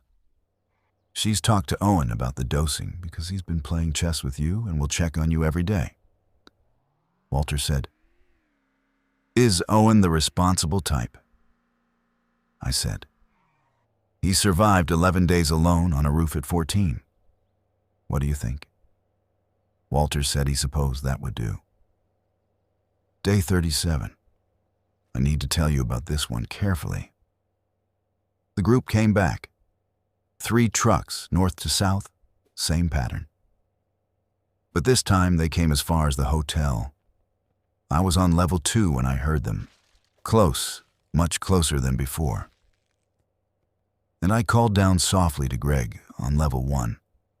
And he came up fast, and we both pressed against the east fascia gap and looked. They'd stopped just north of the hotel entrance. I could see 5 of them from my angle. Couldn't see if more were in the trucks. They stood looking at the hotel facade for a while. The hotel entrance is barricaded and dark. Gives nothing away visually about what might be inside. One of them, a heavy-set man with a red cap, seemed to be leading the discussion. He pointed at the garage entrance, my gate, and said something. One of the others walked toward the gate. My gate from the outside looks like what it is. A lattice of rebar tied with wire, swung across the opening, bolted at pin hinges on either side. It's not invisible. It's clearly someone's work. It tells anyone looking at it that someone made it. Someone is in there. The one in the red cap walked up to the gate and looked through it. I was 30 feet above him on level 2, completely invisible in the interior dark. He rattled the gate with one hand, not hard, more like a test. Then he called out, "Hello?" I said nothing. Neither did Greg beside me. The man in the red cap rattled the gate again. "We know someone's in here. This isn't something the zombies put up." He waited. "We're not interested in a fight. We're looking for survivors. We've got a camp set up 3 miles north. We've got food. We've got security. If you're in there, you should come out and talk to us." Greg looked at me. I shook my head very slightly. We stayed silent. The man in the red cap waited for maybe 2 minutes, looking through the gate, and then walked back to the group, and there was a conversation I couldn't hear clearly enough to make out. Eventually, they moved on south. Greg and I sat on the level 2 floor and didn't say anything for a while. Then Greg said, "I want to go." I said, "Where?" He said, "Their camp, 3 miles north. I said, "You saw what they did on day 32? He said, "We don't know what that was." I said, "We don't, but we saw it." We sat with that for a while. It's one of those conversations that doesn't resolve cleanly because both sides are right in different ways. Greg's version of right was that we couldn't survive indefinitely in this garage, and that an organized group with resources was genuinely better odds than 4 people, plus 1 retired electrical engineer through a door. My version of right was that we'd seen them take someone who didn't look like they went voluntarily, and that not knowing what that meant was a very large unknown to step into. Owen was the one who ended the standoff. He'd been listening from the top of the ramp. He said, "Can we find out more about them first before deciding?" Greg looked at him. "How?" Owen said, "The elevated road. I can see further north from up there than from the fascia gaps. If their trucks go north from here, they have to pass under the elevated approach. I've been up there. I could hear them when they went past before. If I'm up there when they come back, maybe I can see more." I looked at him. "You'd need to be up there for a while to catch the right time." He said, "I was up there for 11 days. I can manage." Greg looked at me. I thought about it. The elevated road, the old industrial approach road to the north, ran above the street and dead-ended 3 blocks north. From the top of the garage, I could access it by crossing from the northwest corner of the roof to the old road surface via a gap that was about 4 feet wide, close enough to jump or step across with something to hold on to. I'd mapped this in the first week and filed it away. I hadn't mentioned it to anyone. I said to Owen, "How do you know about the gap at the northwest corner?" He looked slightly caught. "I found it on day 3 up there," he said. That's how I'd been getting from the hotel roof to the elevated road without coming down to street level. I'd been wondering about that. The hotel fire escape only reached the 2nd floor of the elevated road approach, and the jump from the hotel roof to the elevated road surface was too far without something. But at the northwest corner of the garage, the elevated road passed close enough to the roof line that it was manageable. I said, "You've been using the elevated road as part of your route the whole time." He said, "I didn't know if you'd be okay with it." I said, "Owen." He said, "Yeah." I said, "Next time you find a route in or out of this building, you tell me." He said, "Yes." I let it go. The route itself was useful. Owen spent 6 hours on the elevated road over 2 days, and what he came back with changed everything. He came back on day 39 looking like he'd been thinking hard about something difficult. He sat down on level 2 and ate the crackers and beans I'd saved for him, and I waited, because he had a way of organizing his thoughts before he spoke. That reminded me a little of how I approach problems, and rushing him never produced clearer information. He said, "They have a setup in a school, the big one on Hoffstead. I could see the roof from the elevated road when they turned west on 13th. There's a flagpole with something red tied on it." He paused.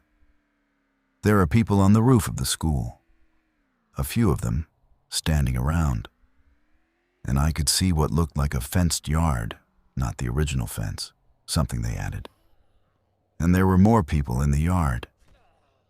I said, "How many total?" He said, "More than 10, maybe 25 or 30. The ones in the yard were, I couldn't tell for sure from that distance, but they looked smaller, and they were closer together than people usually stand if they have a choice." Greg said, "Smaller? You mean children?" Owen said, "Maybe, or just crowded. Hard to say." Greg sat back, looked at the ceiling, said, "So they might have prisoners." I said, or they're running a refugee operation with a secure perimeter. Greg said, "Could be both," I said. "Yeah." Joanna, who had been quiet through most of this, said, "We can't make this decision based on what a 14-year-old saw from a distance at a road junction." She looked at Owen. "No offense," Owen said. "None taken. I'm just telling you what I saw." Joanna said, "We need closer information." I said, "That means someone goes to Hoffstead." A pause fell over all of us. The school on Hoffstead was 3 miles north and east. 3 miles in the open with infected of unknown density and an armed group of unknown intentions. That was a very different proposition from 4 blocks to a pharmacy. Greg said, "I'll go." I said, "No." He said, "Why not?" I said, "Because you'll make a decision based on what you want to be true rather than what you see." His jaw tightened. "That's not fair." I said, "You said 3 things ago that you wanted to go to their camp. You've been decided for days. I'm not saying you're wrong. I'm saying your objectivity is compromised on this question." He didn't say anything to that for a long time. Then Joanna said, "I'll go." I said, "No." She said, "Your reasoning with Greg doesn't apply to me." I said, "You're our medical resource. If something happens to you." She said, "Then you'd better make sure something doesn't happen to me." We went back and forth for a while. The conclusion we reached eventually was that nobody was going to the school. Not yet. We needed more time and more observation, and we had time. The food and water situation was tight, but manageable for at least 2 more weeks. What we agreed was this. We'd watch the group's movements for 5 more days. We'd use the elevated road as an observation point. We'd try to gather enough information to make a real decision rather than an emotional one. 5 days. On day 43, the infected pattern changed. I've been watching infected movement for 6 weeks now, and patterns in that movement are as readable to me as weather patterns are to someone who spends time outdoors. There are rhythms. The density shifts. The direction of drift follows predictable logic. Go where sound is. Spread thin when there's no concentrated sound source. Cluster around anything that produces consistent noise. What happened on day 43 was the opposite of any pattern I'd established. They came from the north. A lot of them. More than I'd seen on this street at any one time since week 1, which had been the highest density period. They moved south on Garfield Avenue in a loose mass that was bigger than anything I'd seen recently. I counted over 40 from my observation point, and more were coming into view from the north as others moved out of view to the south. They weren't reacting to anything in my field of view. Whatever had started them moving was north of my position. My first thought was the school. The school was 3 miles north and west. If something at the school had produced a large sound, a fire, an explosion, a vehicle accident, something that would generate sustained noise, it could set off a chain reaction northward that would eventually push a wave of infected south as more of them moved toward the original source and displaced others outward. Something had happened at the school. I went to the gate and looked through the rebar lattice at the passing crowd on the street. They were thick enough now that the far side of the street was barely visible through them, mostly moving south or southwest. A few had turned toward the garage facade, but none were pressing against the gate. I'd been careful about noise, and the gate provided no visual stimulus that would hold their attention. They drifted past. I went to the fire door and knocked twice. Walter's 2-knock response came almost immediately. I said, "Walter, there's a lot of movement outside. Stay away from the lobby. Stay in the stairwell." He said, "How many?" I said, "More than I can count, moving south." He said, "Should I come through?" I thought about this. Walter coming through meant Walter on this side of the door, which was more defensible in a structural sense. But Walter crossing through the lobby, past the shapes on the floor, through the barricade, through the lobby entrance threat zone, was a risk I didn't want to put him through unless necessary. I said, "Not yet. Stay where you are. I'll check back in an hour." He said, "Okay." The mass of infected on the street took about 2 hours to clear. When it did, when the street outside the gate dropped back to the sparse, low-density situation I'd gotten used to, there was a silence that felt different from usual.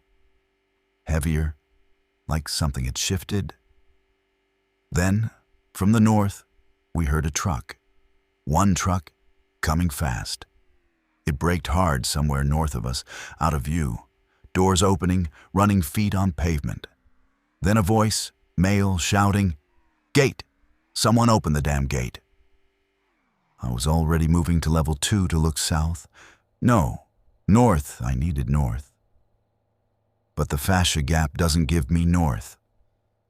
I was going for the roof when Greg appeared at the base of the ramp from the direction of level 1, where I'd forgotten he'd been watching. He said, "It's them, the group. 2 of them on foot, 1 at the truck, and something's wrong with one of them. He's down, the other one's holding him." I said, "How far?" He said, "Half block north. They're coming to the gate." I went down to the gate, looked through the rebar. 2 figures approaching on foot, one supporting the other. The one being supported had blood, a lot of it, down the right side of his body. They came to the gate, and the one who was upright said, breathing hard, "Open up, please. He's bit, but he's my brother, just let us." The one who was bitten. I looked at him through the gate. He was a young man, maybe 25. Gray at his edges, eyes not tracking well. The bite was on his right forearm, visible from here, a deep wound that was bleeding freely. Here's the decision. Here's the exact moment of it. I said, "Where's the bite?" The one supporting him said, "Forearm, just the arm. He pulled away fast, we think." I said, "An arm bite. When?" He said, 30 minutes, maybe 40. He's not..." He looked at his brother. He's still talking. He's still him. I looked at Joanna, who had come up behind me silently. She looked at the wound through the gate. She looked at me. She said quietly, "An arm bite.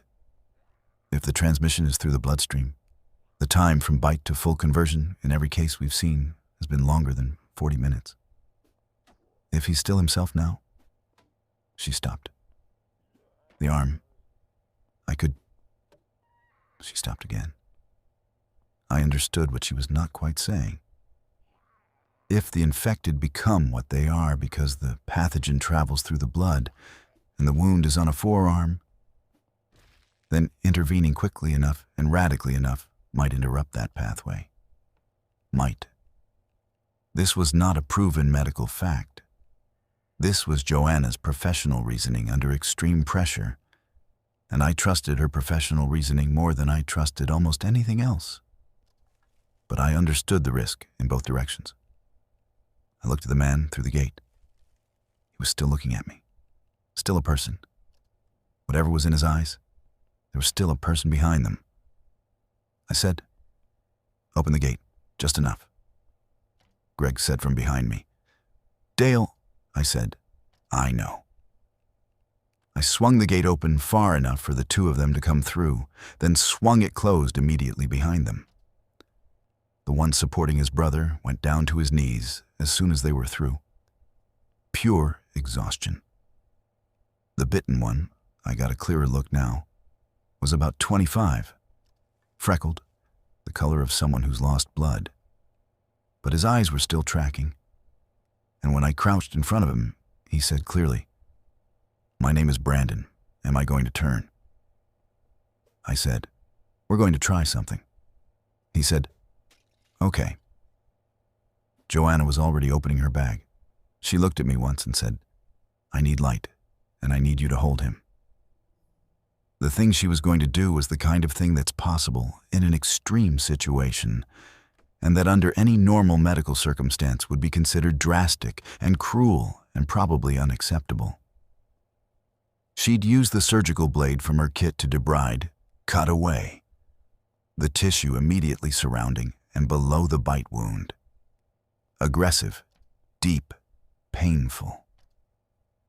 The reasoning being that if the pathogen was present in the tissue directly around the wound site and not yet circulating systemically, removing that tissue might remove the vector. Might. This was field medicine at the edge of what field medicine could responsibly do. Brandon said, when Joanna explained it, "Do it." His brother, whose name was Nathan and who was 28 and who was shaking from adrenaline and fear, held Brandon's arm down on the concrete. I held the flashlight. Joanna worked. I'm not going to describe this in detail. I'll say that Brandon did not scream, and I have no idea where that kind of control comes from in a 25-year-old in that situation. He made one sound, once, that I won't describe. And then it was done. Joanna sutured what she could, and packed the wound and dressed it, and then sat back on her heels and said, in a voice that was doing a lot of work to sound neutral, "Now we wait." We waited.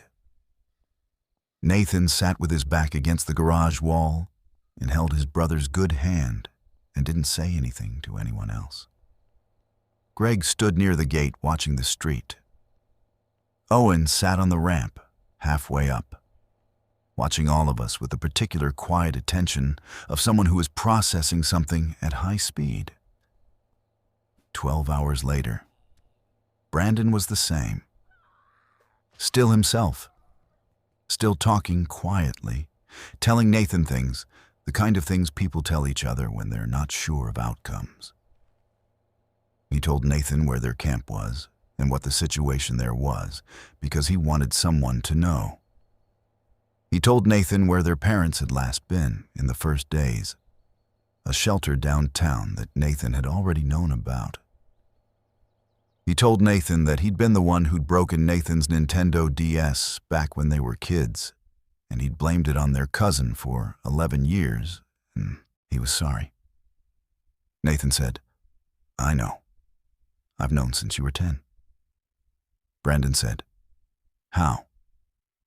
Nathan said, "You always apologized for things you didn't do and stayed quiet about things you did. It was very obvious." At 16 hours, Joanna checked Brandon's wound and his eyes and his temperature and said, "He's not converting. The wound looks clean. I think..."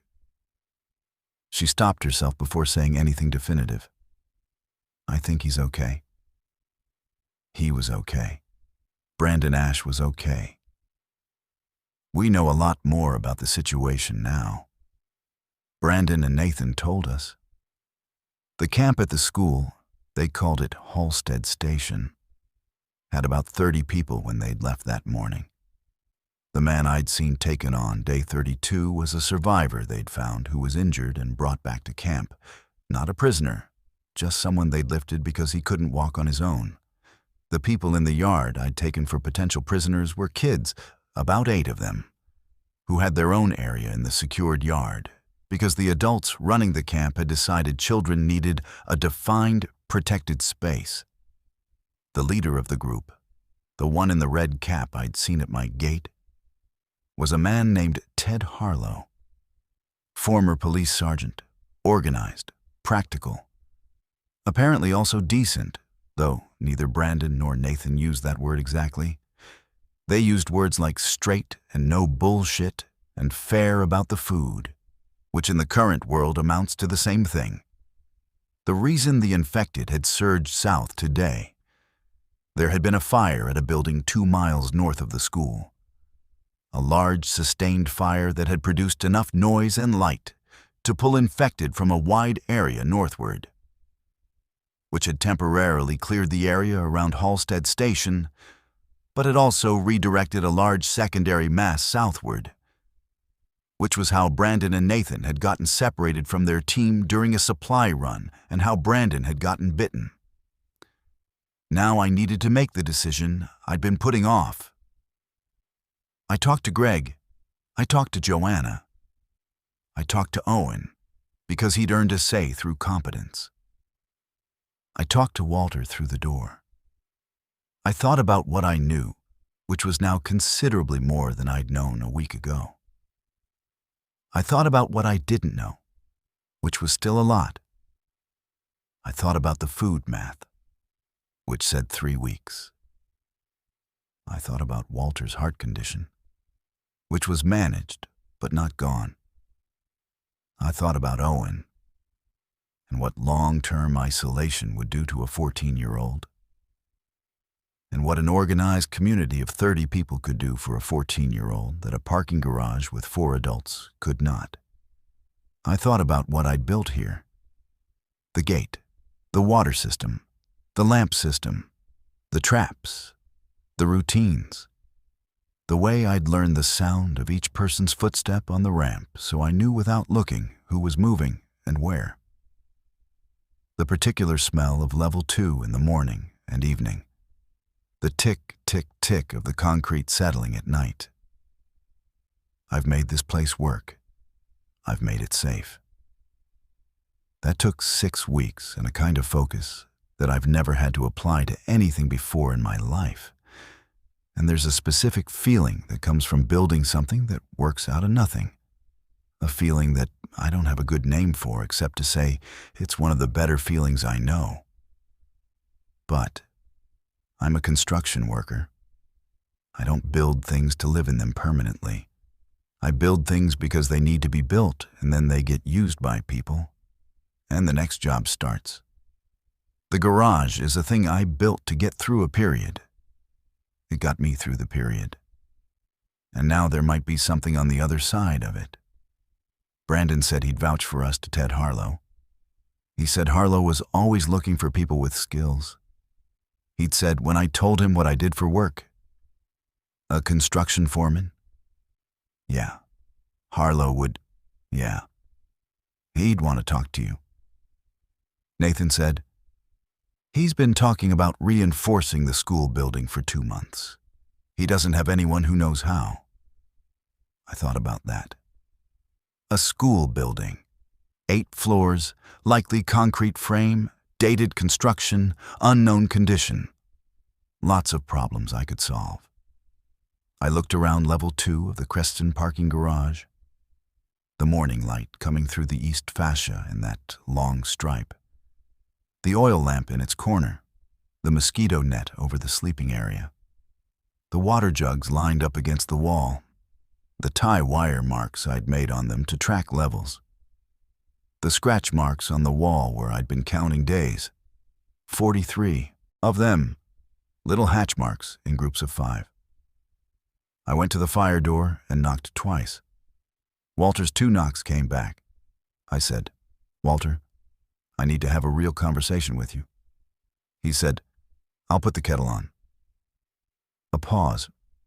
There's no kettle, but the sentiment stands. The conversation with Walter lasted a long time. He sat on his side of the door, and I sat on mine, and we talked through the wall the way we'd been talking for 43 days, which by this point felt more natural than talking face to face would have. I laid out the situation. He asked good questions. How was the transmission from the school? Had anyone observed their communication? How was their food sourced? And was it sustainable? What was the chain of command, and how were decisions made? Were the children at the camp orphans, survivors, or both? I answered what I could from what Brandon and Nathan had told us. For the things I didn't know, I said so. Walter was quiet for a while.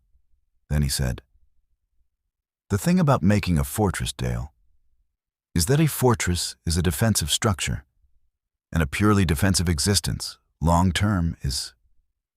He stopped. You can't rebuild anything from a parking garage. You can survive. But surviving isn't the same as living, and living isn't the same as rebuilding. I said, I know. He said, when do you want to go? I said, if we go, I want to bring the gate. He made that almost laugh sound, and this time it was fully a laugh. Of course you do, he said. We spent 3 days preparing. I'm not going to rush through these 3 days because what we did in them matters. First, Walter. Getting Walter out of the hotel required solving the lobby problem. The lobby, after 43 days, was not a place any of us wanted to spend time in. Walter had stayed in the stairwell or in rooms adjacent to the stairwell and hadn't crossed the lobby in weeks. Getting him out meant going through it. I went in first with the fire extinguisher and the pry bar and took care of the 2 shapes on the floor in a way that I won't describe in detail. And then I aired the space out as much as possible, and then I told Walter it was passable, and we moved him through. He came through the fire door onto the garage side for the first time in 43 days, and he stood there for a moment looking at the gate and the compressors and the ramp and the whole structure of what I'd built, and he said quietly, "Well," I said, "it's not much." He said, "It's exactly much. Don't downplay it." He was thinner than I'd expected, older looking than his voice. His bathrobe had been replaced by clothes he'd found in the hotel rooms. A pair of slacks, a collared shirt, a sweater vest, which in total was the most hotel guest outfit I'd ever seen, and which Owen openly found hilarious, and which Walter wore with complete dignity. He had a slight shortness of breath on the ramp stairs that Joanna noticed and filed away, but didn't comment on immediately. She talked to him privately that evening. I don't know exactly what was said. Walter came to me after and said that Joanna thought the 3-mile walk to Hoffstead station should be done in stages with rest points, and that she'd like to have a vehicle if possible. I said I'd been thinking about the truck. The work truck was still on level 1, had been sitting there for 43 days with a half tank of diesel and no use. I'd thought about it many times.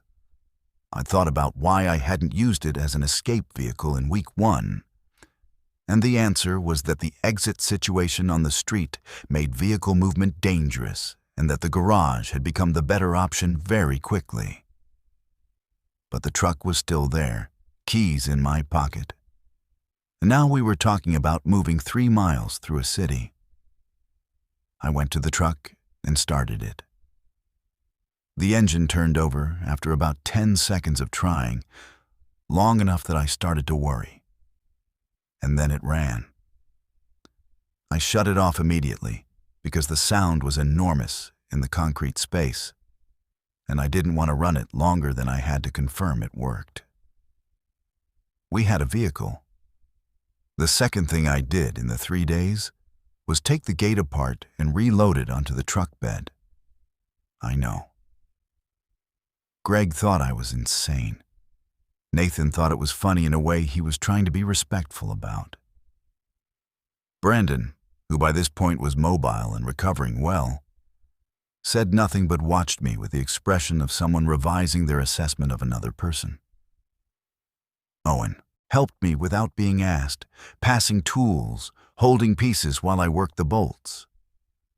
The gate was 400 pounds of bent rebar and tie wire, minus the pin bolts that I'd leave in the wall. I'd built it. I knew how to take it apart without damaging it.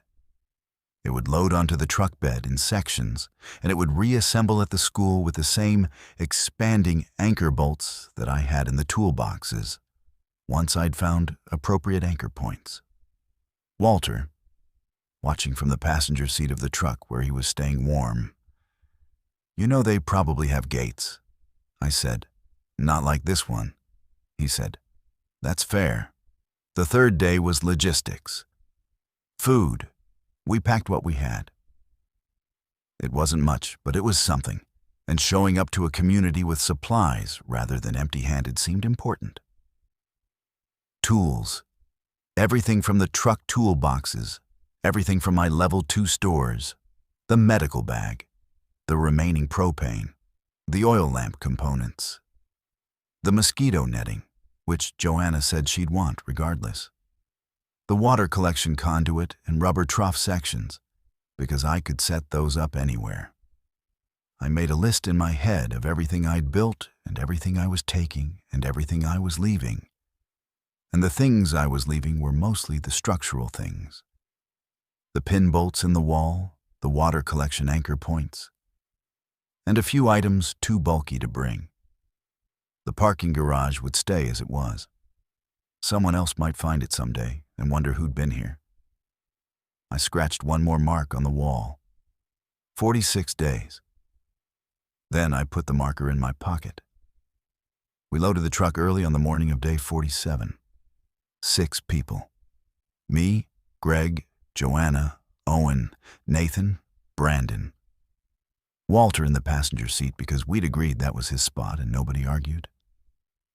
The truck's bed had the gate sections, the toolboxes, the food, the supplies. I went back down to level 1 one more time before we left. Stood at the gate, which was now off its hinges and on the truck. The opening was just open concrete. The street outside was quiet. 2 infected visible at the far end of my sight line, moving east, paying no attention. I stood there for a minute. The smell of the place, the smell that I'd stopped noticing and was now noticing again. Old rubber, old concrete, the faint residue of the oil lamp, the tick-tick of the structure. Then I went back to the truck and got in. The drive to Hoffstead station took 41 minutes. That should tell you something about what the city looks like now. 3 miles in 41 minutes, because of the route we had to take, the obstacles in the road, the 2 stretches where we had to stop and wait for infected to drift out of the path before we could move through. I drove and kept the speed low and steady, because fast means noise and noise means attention. And I've been thinking about noise management for 6 weeks, and I'm not going to stop now just because I'm in a vehicle. Nathan navigated. He knew the route. He'd done it several times, been one of the people doing the supply runs that I'd watched from my gap in the fascia for weeks, without knowing who they were or what they were doing. We came to Hoffstead Station from the south. The school was a 6-story concrete structure, older, built in the 1950s from the look of the facade. Solid poured concrete, the kind of construction that's unglamorous and indestructible. The perimeter fence that Brandon had described was visible from the street, chain link, newer, added on top of the original school fence, with additional barricade material at the base. A gate in the fence. 2 people on the fence line, watching our approach. I stopped the truck 50 feet from the gate. A man came out from the gatehouse, heavy set, red cap. Ted Harlow looked at the truck, looked at the people in and on it, and then his eyes went to the truck bed and the sections of rebar gate loaded there, and his expression did something complicated. He said to me directly, "Is that what I think it is?" I said, "Rebar lattice gate, double-pinned, adjustable width between 12 and 16 feet, reinstallable in about 4 hours with the right anchor points." He looked at me for a long moment. Then he said, "Nathan, your brother told me about you." Nathan said, "All good things, I hope." Ted said, "He said you found someone who actually knew what they were doing." He was still looking at me. He was right. Then he turned toward the gate. "Open it up." I've been at Hoffstead Station for 11 days now. The school is what I thought it was. Solid, poorly maintained in the years before all this, full of structural problems that nobody had prioritized because nobody had prioritized the school building in a generation, but fundamentally sound. I walked the whole structure with Ted on day one and told him what I saw and what I thought could be done, and in what order. He listened the way someone listens when they've been waiting a long time for a particular kind of information. He said, at the end of the walkthrough, "How long?" I said. "Depends on materials. A lot of what I need isn't here." He said, "Tell me what you need. We'll get it." I started making the list that evening. It's a long list. The gate is up. I reinstalled it at the main vehicle entrance on the south side. They'd had a chain and padlock there before, which works, but which a vehicle can push through if it's moving fast enough. My gate is a different proposition. Brandon helped me with the drilling, which is healing well enough that he can work, which is its own small miracle, or whatever word you want to use for that. Walter has his own room on the 3rd floor. He plays chess every evening with whoever will sit across from him, which is usually Owen, and sometimes a woman named Claire, who was a high school math teacher and who beats him about 1/3 of the time, which he respects.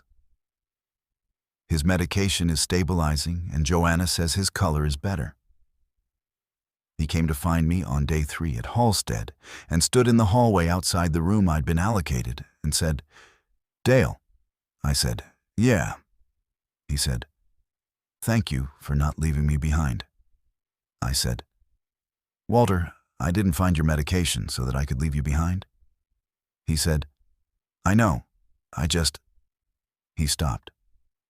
"I don't take things for granted anymore. That's what I've learned from all this. I don't take anything for granted." I said, "That seems about right." He nodded and went back to his room. Owen. Owen is something I don't have a name for. I keep watching him with these 30-something adults in this school building, and he navigates it with more sense than half the adults do. He checks on Walter every day, not because I asked him to anymore, but because he wants to. He helps in the kitchen. He's been talking to a couple of the other kids in the compound. There are 9 of them total now, ranging from 7 to 16, and there's something happening there. Some reorganization of who these kids are going to be that I find, I don't know, useful to watch. Something worth paying attention to. He came to me on day 8 and asked what I'd been doing that afternoon. I told him I'd been assessing the loading capacity of the 3rd floor for additional material storage. He said, could he come next time I did that? I said why. He said he wanted to learn. I looked at him for a second. Then I said, yeah, come next time. Greg and Joanna have settled in. Greg is doing something organizational, helping Ted with logistics, supply inventory, that kind of work. And he's good at it in a way he maybe didn't know before.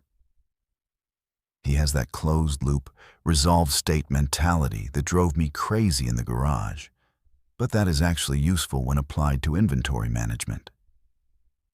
He knows where everything is. He will tell you where everything is in detail.